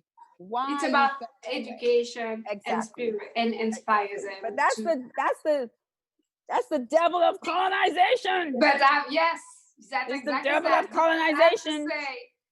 My grandmother is not anymore on this earth, like from my father's side, but I will always remember. Every year when I'm coming to Martinique, I have to explain to her what's my job. And every year she will say, your cousin that work at this administration have great contact. He can actually help you. And I would be like, Grandma, I fly business. I'm fine. But this is the culture of the country. Yeah. So it's also there are traditional roles for women and men that put out a very strong sort of quantifying way of saying, if you do that, that pays that, and you'll be okay, you'll have this life. And when you go into a creative field, where Papa used to say, these Calypsonians, they're making poppy show. No one will think that you can have a living from a creative field. I think that's changing. I mean, the way that the soca stars have become huge, so. That is true. But that's very interesting. Yeah. It is very interesting. Moana, you touched on a good point there too, and I can't let that point go, particularly in the position that I sit. I do really appreciate your saying, that the importance of the network, and you don't give a lot of interviews as everybody's here, but the network is important to you because here we are, entrepreneurial endeavor, little Black boy from the Virgin Islands, come up and bringing this thing forward. You got to be there. And I think we need to say that more often. We have to be there for each other, present for each other.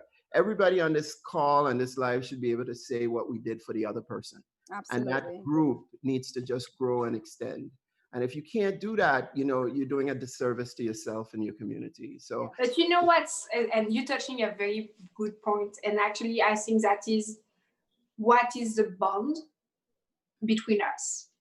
The bond between us, it's we don't have, as Caribbean people, a transactional relationship. It's interesting. And this is something that I really discovered lately. And I cannot build on transactional relationship. And that's actually a very bad thing in business because yes. But I'm here because I trust you. I support you, no matter if you succeed or not. I'm here to be next to you. Yes. And if you trust, call, the trust, the love, and the support. Yeah. no matter the results. It's everything. And you know, going back to and that's like 100% right. I feel it. I've always been that way. You know, my parents taught me those types of lessons, and I've just always been that way. You know, I give more than I take. I you know, that's just the way it ought to be. Wall Street will hate you saying that, huh? Well, yeah, they say greed is good. You remember back in the day, greed is good, right? Yeah. But it's just not part of my system, and I feel like I want to add that years ago, not like in 2004, that was like the first time I started working with Prince, and then but that was like I was part of Sony, so I just sort of got him as a project because I worked at Sony. But in 2014, 2 years before he passed, he actually called and invited me to come back and do his publicity. And I, you know, at that point we have my business, and my husband is kind of doing all of the sort of business side of it, and I'm doing the kind of creative side of it. And so my husband is getting ready to send like Prince like paperwork. Prince says, I trust Yvette. She trusts me. Just tell me what the fee is going to be every month. That was it. I trust you. I trust that you know how to execute my plan. I trust that you know the narrative I want to give the world. If we got to do all this other stuff, for some people, they have to.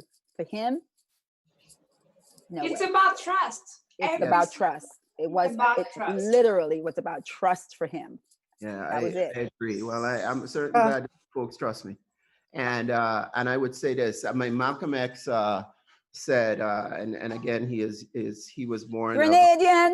He was born of a Grenadian woman, a strong Grenadian woman. And you know, he said that media is the most powerful entity on earth. It is, he said, they have the power to make the innocent guilty. This is his words, and make the guilty innocent. Media has the power to influence minds, ideas, behaviors, and attitudes of the masses. Yep. That's our boy, Brother Malcolm El Malik El Shabazz. Yep. And we are. If he were alive today, he'd say media and the social media. Yeah, well, that's right. It's certainly encompassing. And the whole point I'm making here is that our narratives, as we were just talking about, it's important that we have our media, our own media, you know, and really, you know, sort of Black media to bring out our narratives, because otherwise we will constantly be begging favors. Yep. And we know when you beg favors, it's incumbent upon the other person to accept your beg. And you're probably not going to get it the way you're in a losing position if you have to beg. And so this comes back to strengthening our platforms so that we can get our messages out without having to concede. Right. So all of us being in media and in entertainment is so important for us to come together under that.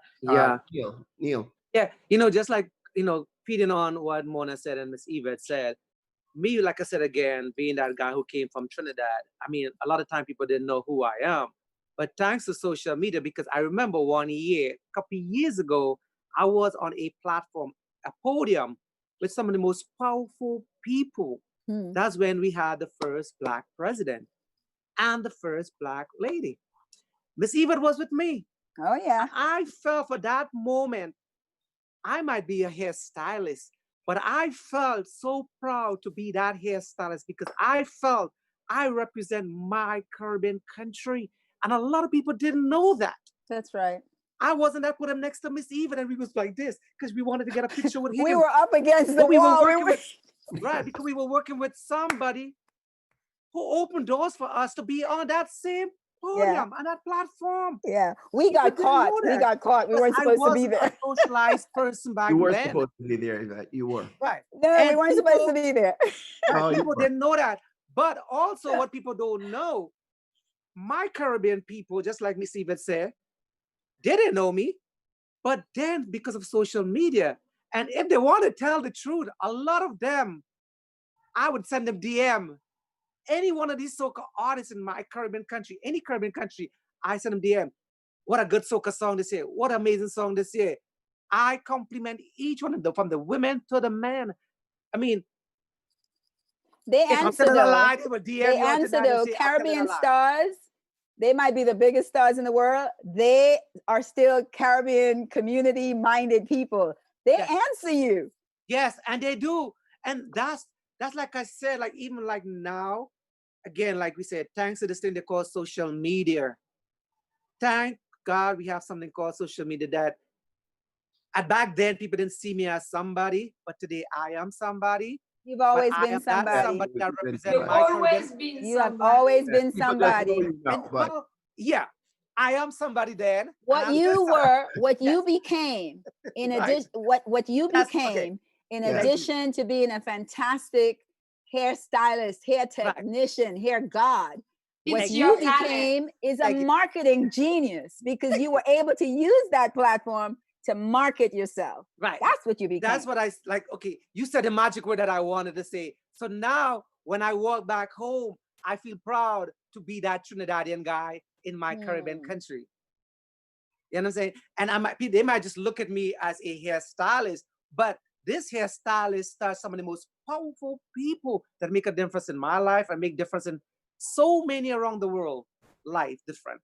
And Albany inspired. Yes. Oh. I mean, the trends that you start, the trends that you, oh, come on, honey. And, the braid, the braid. Okay. And, that's the thing. Because, again, sometimes, and, sometimes I want to fight. Miss Yvette, you know that. Because sometimes it irks me to know that you do sometimes amazing things, great things. And sometimes you don't get the respect for it. But sometimes I tell myself, that's okay because I am happy here with what I have done. And again, like Miss Yvette will tell you, I have broke the internet many times with my work. And not much hairstylists could say that. But I'm not here to brag about that. And I'm not here to fight about that. But I inspire so many with my work. And today I'm so thankful that I was blessed to be that hairstylist, to share my creativity and inspire so much around the world. Well, that's the idea, man. That's the idea. Yvette, you had said, you got to always look back and pull somebody else up. And that's, if we're not doing that, send the ladder back down. Send the ladder back down. So all of us, I think, represent, in many instances, the future of our region and the folks that might look up to us. And absolutely. And we ought to shoulder that responsibility and accept that obligation as a gift. A blessing from above, Frederick, I just want to add something. I know it kind of takes us away from the Caribbean conversation, but I just want to say that, we can't continue this conversation without acknowledging the power of the people, like all people, Black people, white people, Caribbean people from all over the world. There was a shift that happened in the last 3-4 days that brought people together, regardless of all of our differences, our quarrels. People came together in a shift that you felt, that you saw. And, at the just before we got on this live conversation, the world got some really powerful news. And, you know, certainly, you know, if you know anything about the law, you know that, you know, there's gonna have to be a trial, and then you've got to go for a conviction. But I think it's really important that that we acknowledge that there is a family, and millions of us who felt like we were family, that could breathe a little easier, pun intended, because there were a number of nights that were sleepless for all of us, because we could not understand how those officers were still walking around. And how I want to bring it back to our community, Black, Caribbean, brown people from around the world, is that we know that with a little fender bender, they're ready to put handcuffs on us and ask questions later. So I just want to acknowledge that there were people who protested in the street, people who protested online, people who signed petitions, people who did everything they had to do in a collective that is so much stronger than our differences. And it is really important that we see the power of all people that came together to put that kind of pressure on. And regardless of what conversation we're having, we have to praise God for that. And we have to now really ask the ancestors to intervene, you know, when it's time for the trials, so that some of the issues that have plagued us as a people for so long, where we get to this point and then we don't get the conviction, we all have to do whatever we can with prayers, whatever we believe, to make sure that this ends in a conviction. Because talking about social media and talking about media, you can't erase what you saw. Right. No. Well, let me ask you this question, because I was going to slide in to that. And the problem here is that with so much talent here and experiences here, the conversation could go in all sorts of different directions. And it was important for us to have all of these conversations, because we touch different people at different places. But George Floyd, yes, indeed. You know, give me a sense, right, of when you first saw the video. When you first saw the video, I mean, I'm going to go to you, Moana, first. But when you first saw the video, what your reaction was? I mean, I'll start with mine, because just to set the stage, you know, so first I was around. 1 second, Moana. I'm going to set the stage for this. I mean, I was around for Rodney King. You know, I was in college at that time when they beat the hell out of Rodney King in the LAPD, and I've been around for you know, a number of these incidents. But that particular thing just sort of penetrated like every part of my being.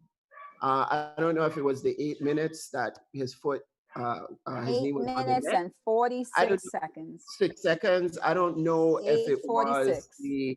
8:46. I don't know if it was that. I don't know if it was the fact that the guy, people were pleading for him to come off, and he just didn't. There were so many chances for a different choice, and it just didn't happen. So for me, it was just like I just got into well, the devil definitely has arisen, you know, in that moment. So and then from that point to the point we are, it's sleepless nights. It's trying to figure out how you can participate in making a change, right? Yeah. So Moana, what was your first feeling when you saw that video, and bring us to where you are now? So actually, I didn't watch the full video. I didn't want to. I've seen some of the picture. I've seen some part of the video. I try to avoid to watch the video.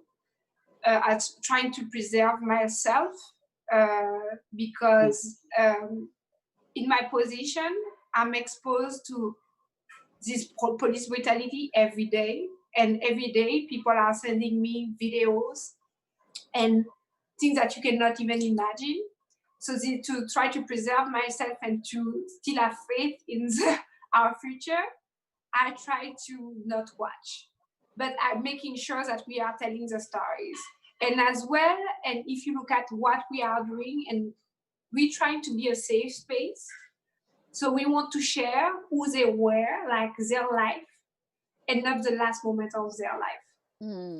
So this is a really this is an editorial direction that we decide to approach, because this is so violent that can change your heart forever. Yeah. You need to know. So we will always share the information, but we want to the people, because I've been, for the past 3 days, I've been waking up with headaches. Yeah. I can't sleep. And I didn't watch the video. I can't sleep because my heart is broken. This country, like what this country have done, and how the lack of respect of humanity I've seen, it's so beyond that it starts to touch my soul, and I want to preserve my soul.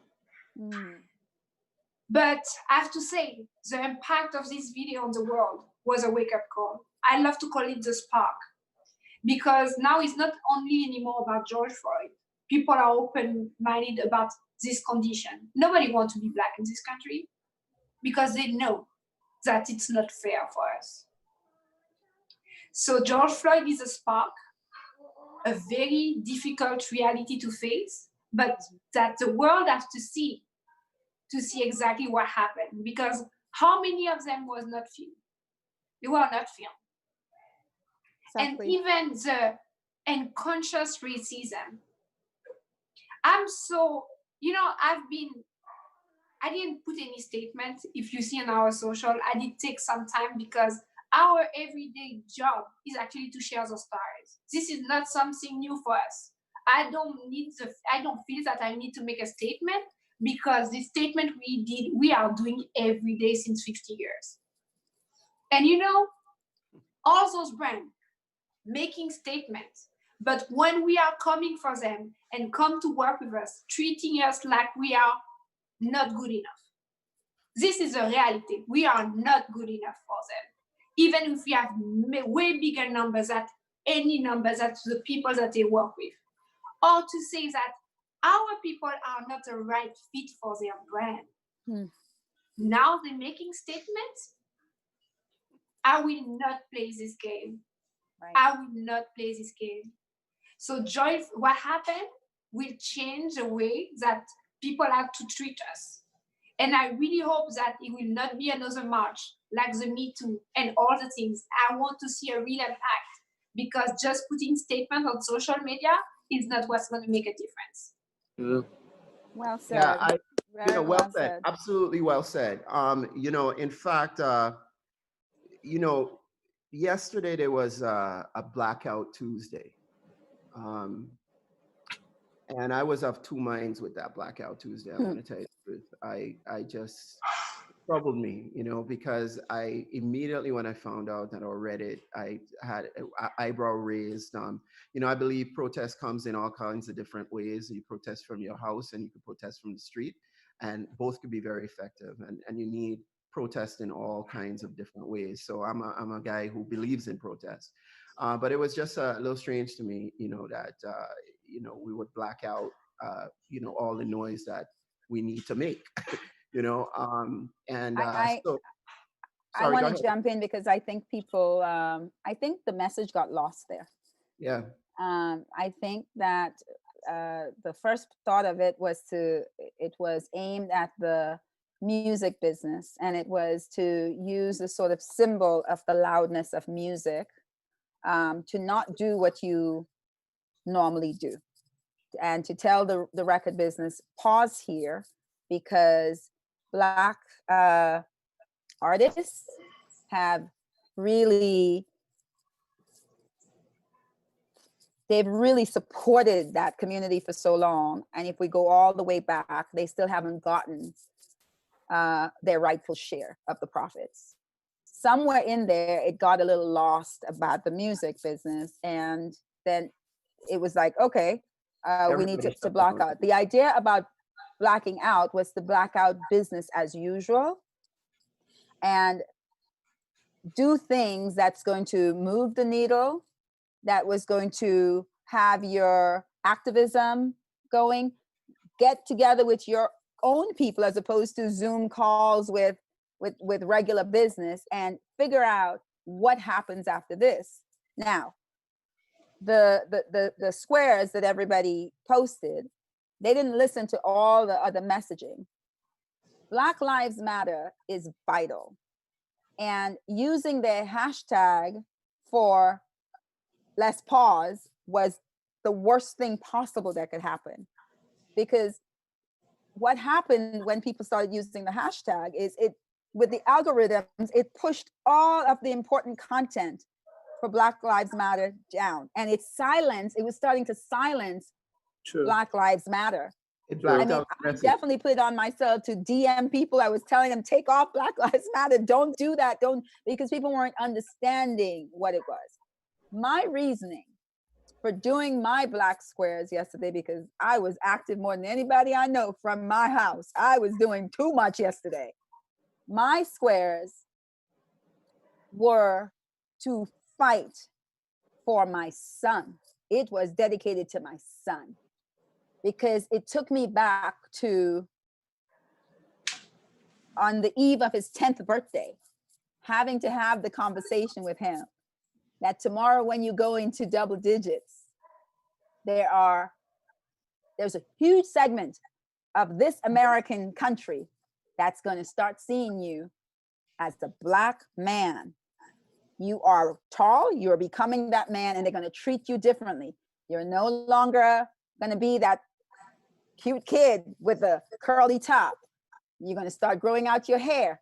The curls are going to stay under and the kinks are going to come up. You're going to have an afro. People are going to look at you differently. It was the hardest conversation to have with my almost 10-year-old. He is 36. We're still having those conversations. Michael, careful. Don't go out there. If you go out there, do this. For me, my black square was about the Black mother that I am and how I've had to shift differently having a Black son, and how I have to shift differently after Sandra Bland died, making a conscious decision never to be in my car at night on a highway, even though she was accosted in broad daylight. I made the decision not to be in my car on a long highway. It was about all the shifts, and there was somebody who sort of tried to attack me yesterday on social about, sort of questioning my, how long I've been in the game or being an activist or whatever. And I just said to that person on social, I said, look up Eleanor Bumpus, 1987, New York, being killed. And picture a young Yvette Noel Schure with her 3-year-old baby strapped to my back, protesting for that lady. Because when they killed that lady, they killed the image of the Black mother, the Black grandmother, the Black aunt. Many, many things shift you. And I'm welcoming everybody who feel connected to this struggle right now. But I'm so much older than they are, those kids coming for people on social media. I have had way too many times being caught in Los Angeles during the Rodney King, Diallo in Brooklyn, come on. I'm a girl from Grenada who moved to Flatbush, who went to school at Erasmus Hall High School, Flatbush between Church and Snyder, lived on East 96th Street and Snyder, Caribbean, Brooklyn. How people choose to protest is their business. But people, all of us, the smart ones here, the ones who are still trying to grasp their intelligence, the ones that are being told they're not smart enough, the one thing we have at our fingertips is a computer that could open up doors to getting some knowledge about things, to look at history and find, or go to the books that have been catching dust on your library shelves in your house and find out why people are so angry. Now, the other part of that conversation was that there were allies, non-Black and brown humans who didn't understand the depth of the movement, who took it as just another day to post a Black square. When you do that, you had to also remind people to vote yesterday. You had to do all those other things. You had to say, I'm an ally for today, tomorrow, and the next day, and the next day, and the next year, not just yesterday. And I think that was a problem. And thank God for a woman like Brittany Packett, who actually made a little video and was telling people very early in the day, know what the purpose is, know what the execution needs to be, and know what the follow-up need to be. Actually, and so, you know, we did it, for instance, in our own way, and I did it personally. Why I did it personally, it's because it was a grieving moment for me. I wanted to show the break in the history of my journey. Really, this time will stay in history, and it's a grieving moment for all of us. So the Black square for me was to represent first this grieving that we always need to remember. Secondly, as a brand, as a media company, I decide that I'm not here today to entertain you. I'm here to teach you something. So everything that we post was about the protest. What's about where to vote, about what to do, and as well a moment for our team to take a moment to see how they can help their community. So I think people misunderstand the goal of it, but the purpose was really there for me. And of course, the timing, I can say that was a little bit off, but it's not because of the concept or the idea. It's just because the president of this country decided to... But also the election, we should have really... we should have concentrated on the voting. You know, that should have been the thing. This is the part that there was a lot of understand. But very, very early on, all those celebrities, influencers did share the message about voting. When they did get it, they was like, and by the way, vote. That are the states where you need to vote. Yep. And it almost seemed like a by the way. Yeah, and that was, That's correct. Yeah, I mean, that's Neal? In many different ways, when we look at it, it's such a sad thing. That's, like I said again, we in 20, and it's still sad, and it's still like, even me, like sometimes like I spoke to you and I explained to you, Frederick, you know, like how I did not sleep for a couple of days because I'm a human, and to see what I have saw that day, and to know somebody lost their life in broad daylight, and to hear his last call. And I think one of the things that really hurt me is when he called out to his mom.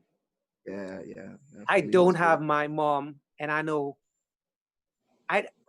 it's kind of hard to explain how he felt at that moment, knowing or feeling that weight on his neck. And then as a human being, you could feel that life just disappeared on you, how you live with that. And our government so twisted.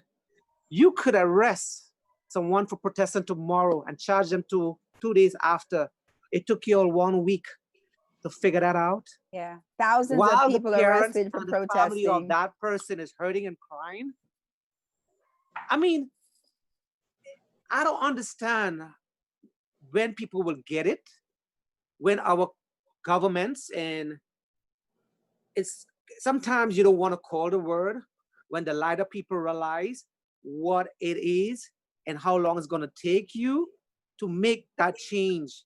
Because the world didn't have to do what they're doing today to get an answer.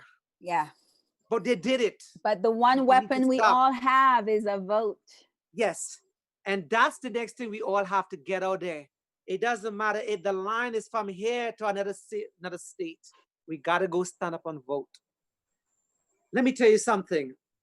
I went out on the streets and my emotions overpowered me when standing in that middle of that crowd. I didn't know what to feel. I stood there like at 1 minute, like I was going to faint because I see anger. I see anger all around people. I see sadness. And I didn't know how to process it as a human being myself. I did not sleep last night because sometimes in your head, you could hear that voice. Because I watched that video so many times. And I have Black grandkids. And I want them to live in a world that they're free to be who they want.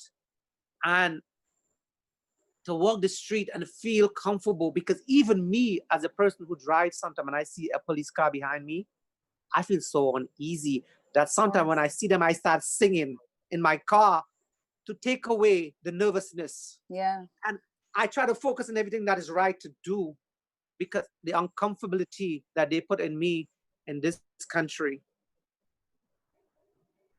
Sometimes walking in the streets and sometimes the way they look at you like you don't belong here. Yep. It's sad. And if people don't realize this today, how hurtful this could be. Listen, I don't know how people sleep at night, but I know how I sleep at night. Knowing that Black man was calling and saying I couldn't breathe. He called on his mama. His last word, calling on his mama. And guess what? The world is upside down now, fighting to get justice. But you could arrest, listen, a Black man can drive his car and be comfortable. A Black man cannot walk the street and feel comfortable if he want to wear a hoodie over his head. Or there's so much things you could say about this right now.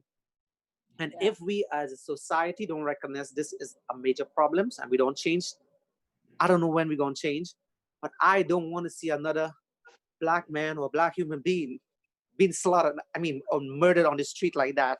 Because that is so painful. Up to last night before I went to bed and I couldn't sleep, and I told you that I didn't sleep last night.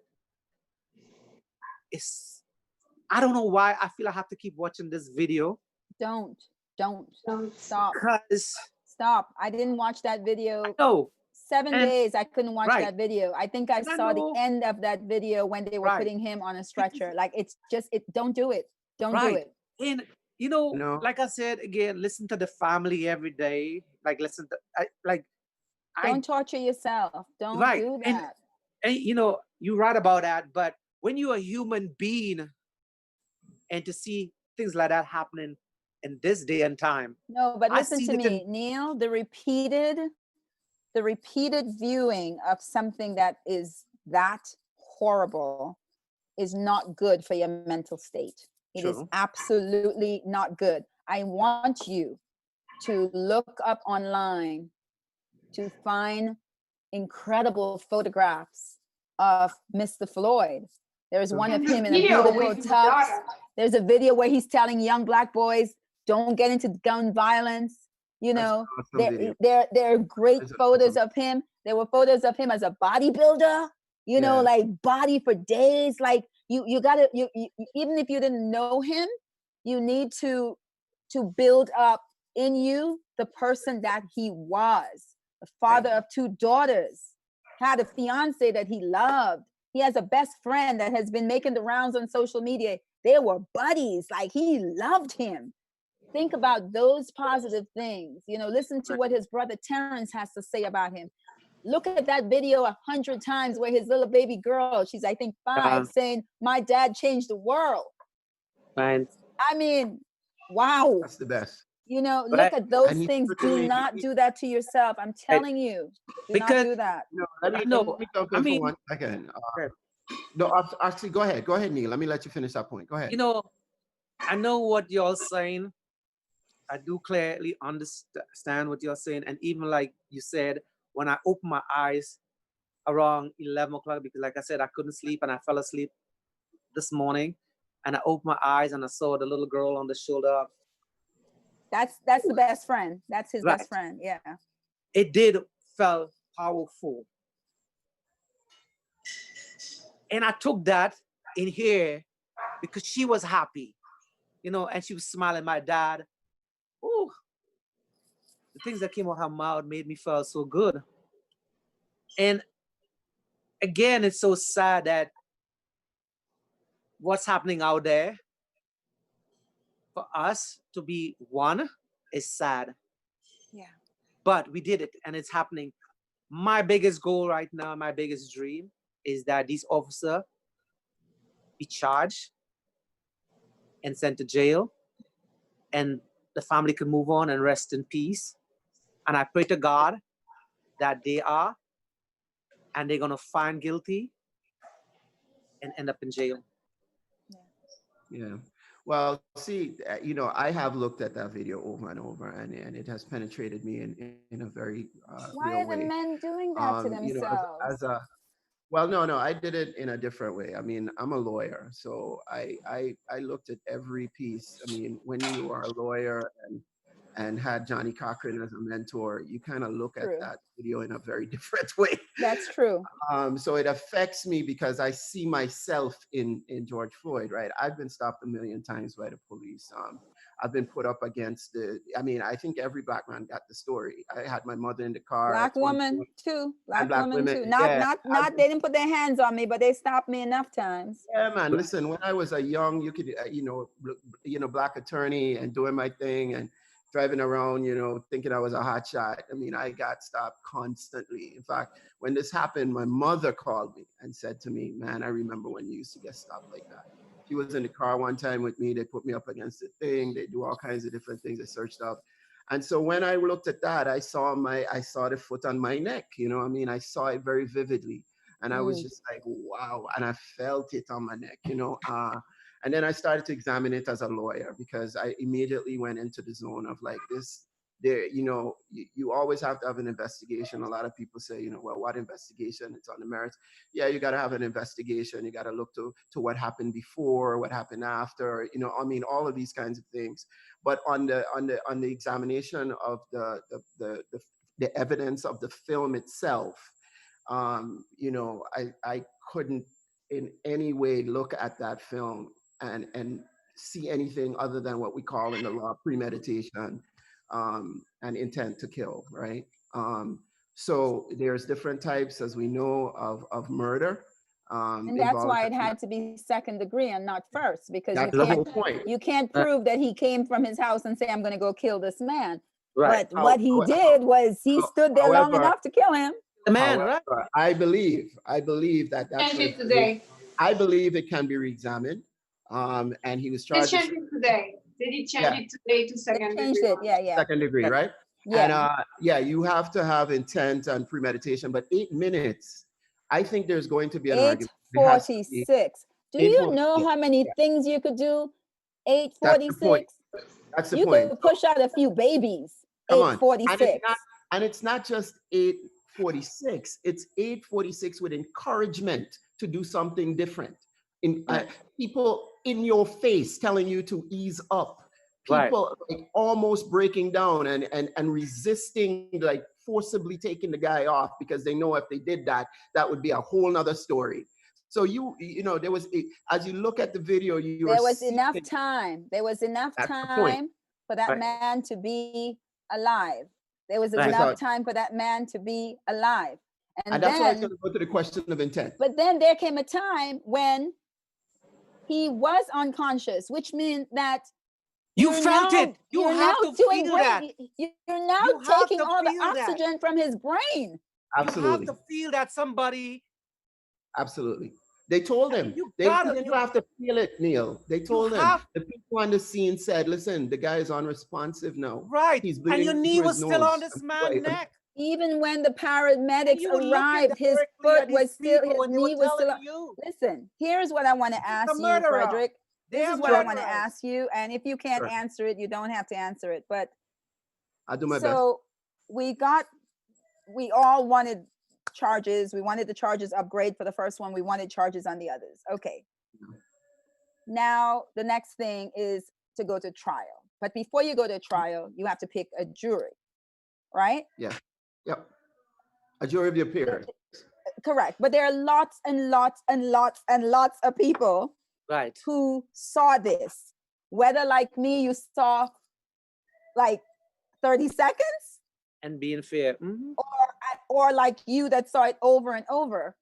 Who are those people that could be on the jury and say, I am indifferent? How could you find an indifferent person right now?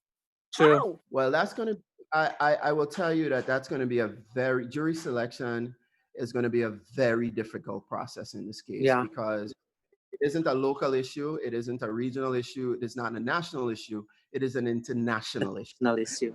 To some extent, I think probably there's not too many people in the world that have not seen at least a little portion of it. Or photograph, etc. So what's going to happen is they're going to have to do their best to find jurors that will at least, they will have to say that they're going to be able to impartially judge the case. But there's going to be a lot of challenges. And I believe jury selection is going to take weeks, maybe months, before they can seat jurors in this case. And it's because of that. Yes. This thing has just like the daughter on his best friend's neck, it has changed the world. George Floyd has changed and impacted the world. Right. Yeah. So now you narrow it down to a trial and finding, whatever, in terms of how many jurors are on the panel in that state, finding impartial jurors is going to be extraordinarily difficult. So there's really no answer to that question right now. Right. There's just going to be a lot of fight between defense and the prosecutor. as to what that definition of an impartial juror is. In this circumstance, because there's not going to be an impartial juror. Right. Do you think that there is any chance that they're going to plea bargain? Keep what? Plea bargain. Oh, there's always a chance. Let me say this. There's always a chance. There is always a chance. Now, I will say this, that because of the high profile. High profile is not even a word that seems to be enough when it talks about this particular matter.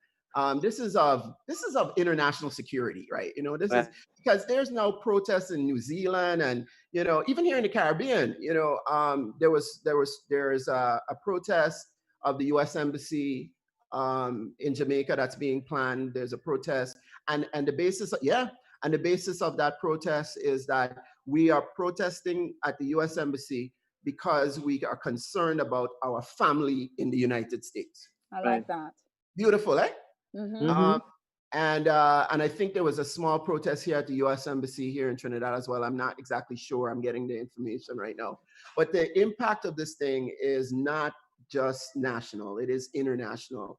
And it has put a spotlight on everything. So it's going to be difficult, yes, for a plea bargain, but and I think because of the spotlight again and what it can do for what it can do to the national security interest, because this case has to be so sensitively handled.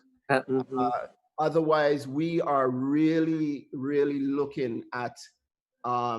It's hard to define what that will be. There were the race riots in the 60s. I don't want to call this. I don't even want to put this in the atmosphere. But I think that what could happen would pale in comparison, because we have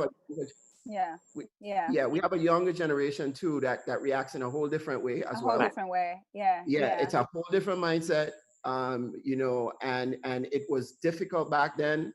it would be a whole different story now. So I saw a protester sign that my friend Miss Ivy showed me, and I can't, cursing is not my thing, but you could put in Hey. you can fill in the blanks. Hey, Yvette, It said we are not our ancestors. We were you up. Right. Yeah, Can I ask that is the nature. This is where young people are right now. yeah, yeah. Can I ask you one question right now? After today, all four, the last three was charged. I was listening to the news.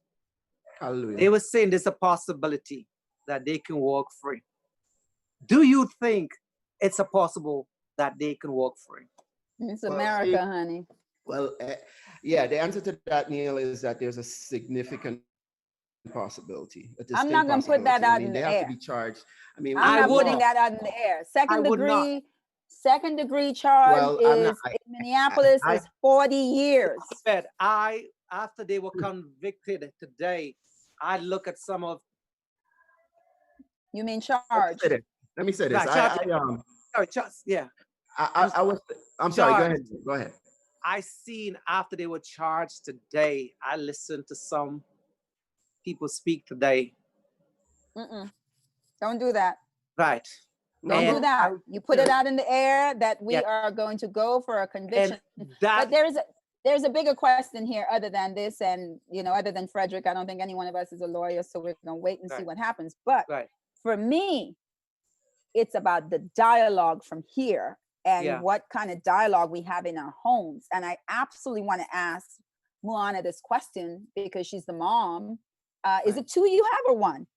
I have one 5 years old. One is 5, and then you have a smaller one?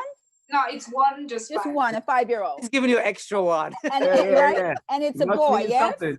Yes, and it's just a boy. One boy, yes. So you have a boy, biracial by his mixed blood, by his mixed heritage.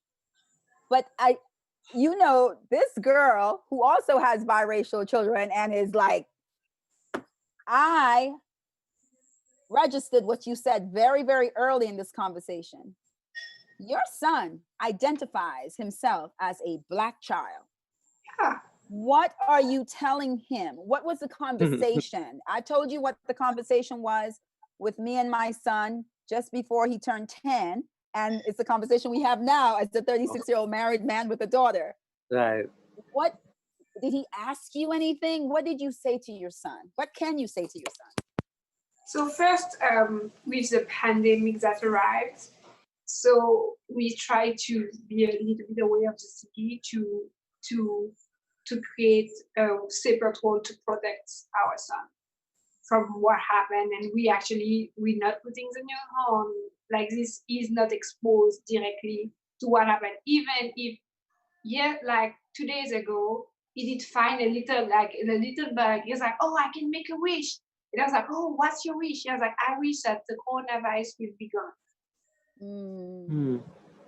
So it means that he knew very much what's happening.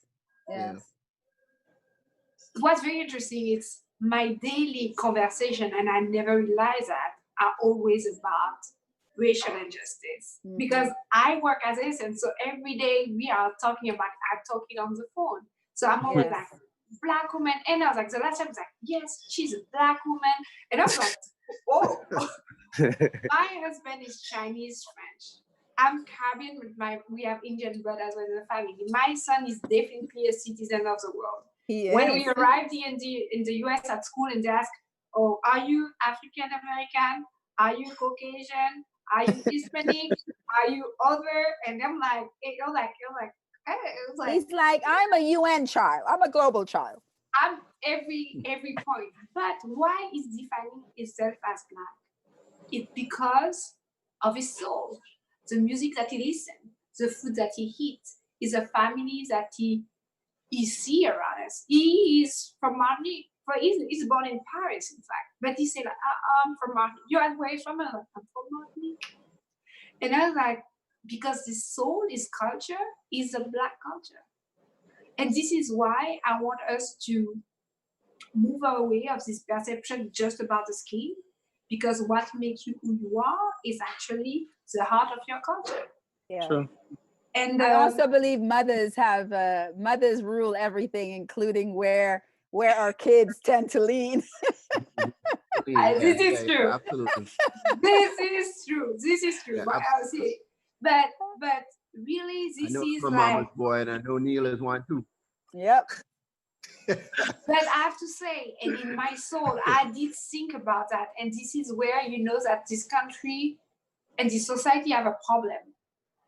When I was thinking about the future of my son, I was like, oh my God, thanks God is not black. Can you imagine as a mother, you thinking that he's more protected because you cannot guess where he's from? Right. Wow. Because I knew that if the color of his skin or his hair was different, he would be treated differently. Wow. That's part of the conversation we had. They separate us.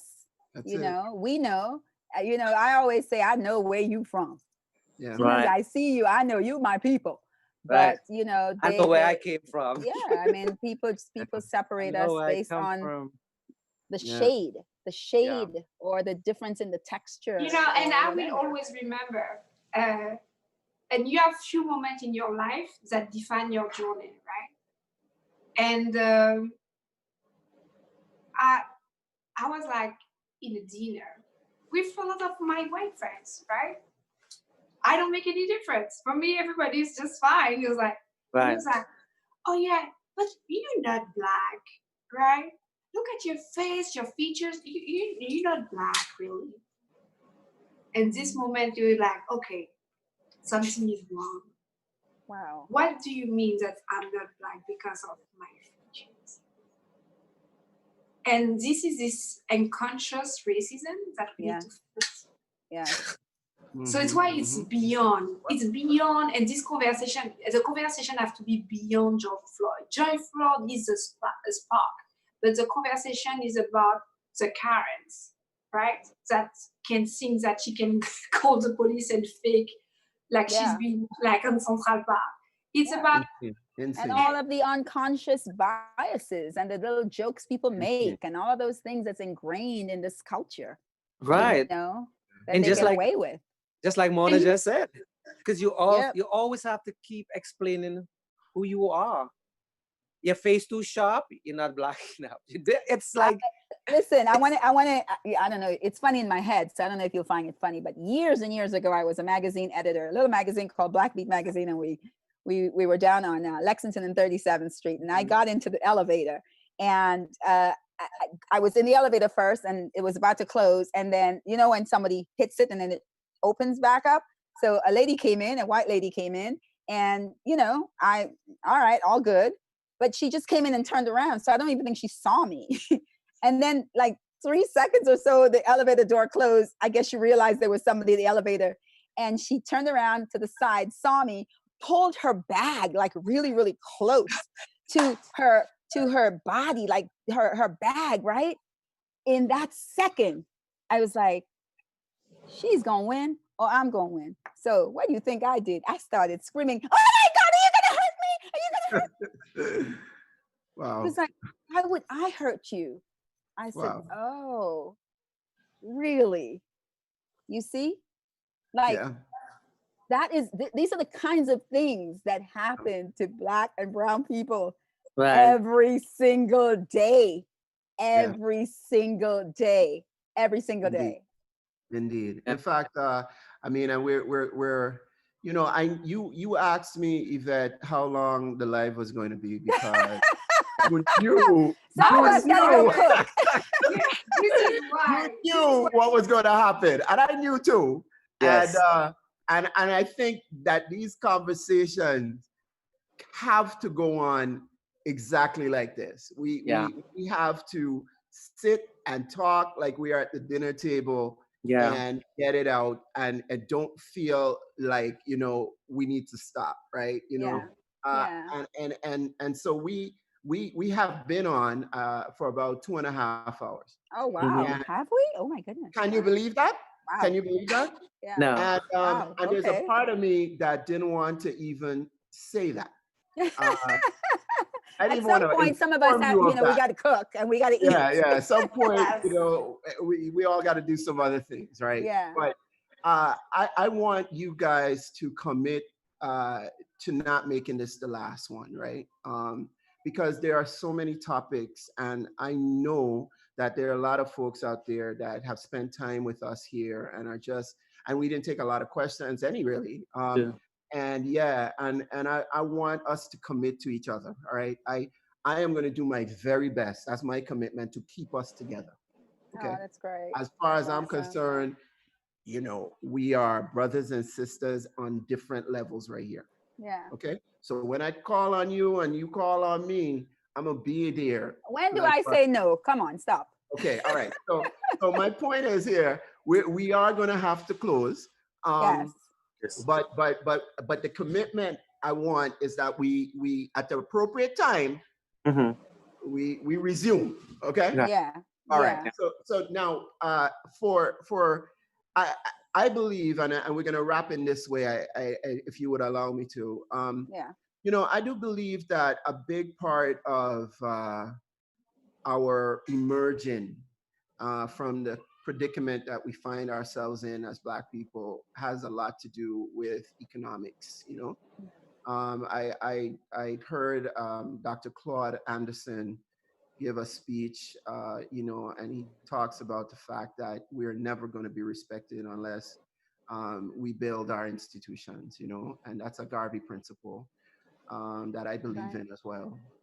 And you know, you have your own company. You know, Moana, you're at a Black company that founded 50 years ago that broke out and now is the voice of our people as well. Neal, you will not close your doors, brother. No. You will win. Could I say something to you before we end this story?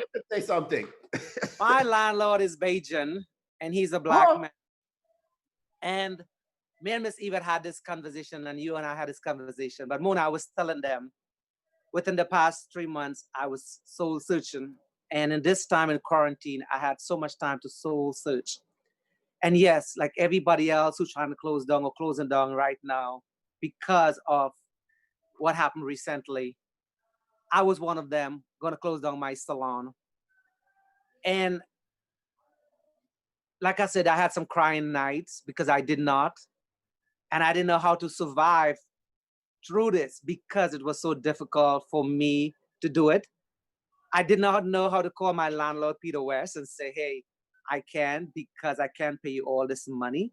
Right. And he picked his phone up and called me. And I started crying immediately.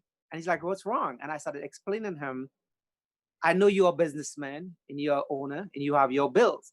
And I respect that. And again, like I said, when you're independent contractor living in this country, there's so much things you can get and there's so much things you can't have. And I have money, some money saved, I must say. But I felt if I took that out to survive my business, what would I have? So I had to compromise and strategize how I'm going to do this. And I started telling him. And I started fumbling for words because I was so nervous because I felt in my heart, I'll probably fail if I close down. And again, like I said, I spoke to Yvette, I spoke to a couple of people about it. And when I spoke to him about it, he said, listen to me, you're not going to close down. You're going to go back there and open that business. I would work with you. Oh, wow. Let me know how you're going to survive, how much clients you have, what is happening in the business. And I Caribbean people. Caribbean people. Because I was like, oh my God, I could hold on to my business. Yeah.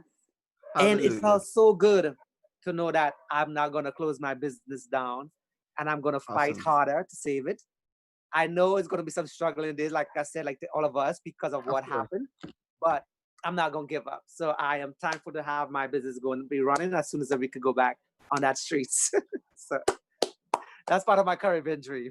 Beautiful, beautiful. I mean, oh, absolutely. And that's what a way to wrap, right? Because that's the whole point I'm making, is that our building our own institutions is so incredibly important. And for those institutions to survive and thrive, we got to come together as a community. So Yeah. that fellow, that your landlord from Barbados has done his part, and Yes. we're gonna continue to work collectively to do our part to ensure Yeah. that we thrive. Yeah. And thank you. I gotta say thank you. I'm gonna allow you guys, to say that sort of final word for the moment. A word of encouragement to our Caribbean people, to Black Caribbean folks, to Black folks, our brothers and sisters, as we wrap this beginning. I'm not even Right. going to call it the end of this session, but the beginning. As we wrap this, final words, Yvette. My final thoughts would be that I hope everyone who listened to our voices the last almost 2.5 hours, that they realize that there are so much diversity in the Caribbean, that we are a hardworking people, that, often you think everybody has the same story and everybody left home for the same reason. And hopefully you saw that we have very different stories, but also very, very similar stories. And that's what makes us special as a people. And I hope that they see that we will always long for the shores where we were raised, and we feel that we have contributed to these American shores, and we're all crying the same cry. We want to be respected for what we have brought to the shores. We want to have a legacy that inspires. We want to teach our children about who they are, to be proud of who they are, and we want to make sure that our islands come together, because in the end, it's one water, it's one Caribbean Sea. And like Bob Marley, the great Bob Marley, I never end anything without the great Bob Marley. When the rain fall, it don't fall on one man's house. So the connectivity is great for the world, but the connectivity is palpable for Caribbean people. Thank you. Neal. There's so much I want to say, but I'll make mine short, Miss Yvette. I'm thankful today to say that, hey, I'm a part of the Caribbean dream. And, I'm so happy that I get to spend some time with Temple TV and some amazing people. Moana, you are amazing. You beautiful. And gorgeous. Miss Yvette, another person that I love daily. We have worked together on so many projects, Miss Yvette. I couldn't done say how much I appreciate spending this moment with you and this time, because it's been a long time we haven't done that. I know. Thank you for having me on. And to all my Caribbean people, not only my country, Trinidad and Tobago, I hope I made you proud. And I hope I continue to make young people, or inspire young people, to never give up and to keep dreaming. You can be a hairstylist and go as far as you want to go. Keep dreaming as far as you want to go, and never stop dreaming. Believe in a dream and make it happen. I love you guys. Thank you for having me. We love you too. Incredible, Neal. Incredible. Indeed. Okay, Moana. let's hear from my French Caribbean princess, Queen. That's right. This is some of those magic moments. So what I will always remember about this conversation, and I hope that the people watching us and will be watching us after that, because you can watch it later on, the only thing that you can control your narrative now. You can control the narrative. You can own your future. You don't have to wait for anybody to define who you are, and you can break those boundaries very easy. This is about never giving up, about believing in yourself, to know that your people will always be behind you, because this is what we have in the Caribbean. Your people will be behind you. No matter how strong is your accent or how kinky is your hair. That's right. We are behind you.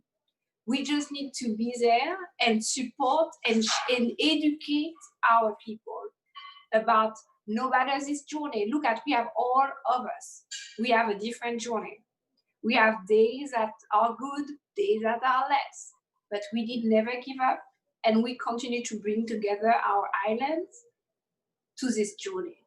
And we will win, you know? And this is because you never have to doubt yourself about the end of this journey. You will win, and this is your legacy.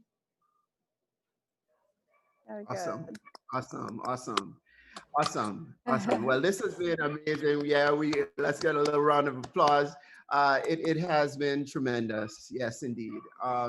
I just want to remind everyone that you can get more of the story again on the Caribbean Dream series.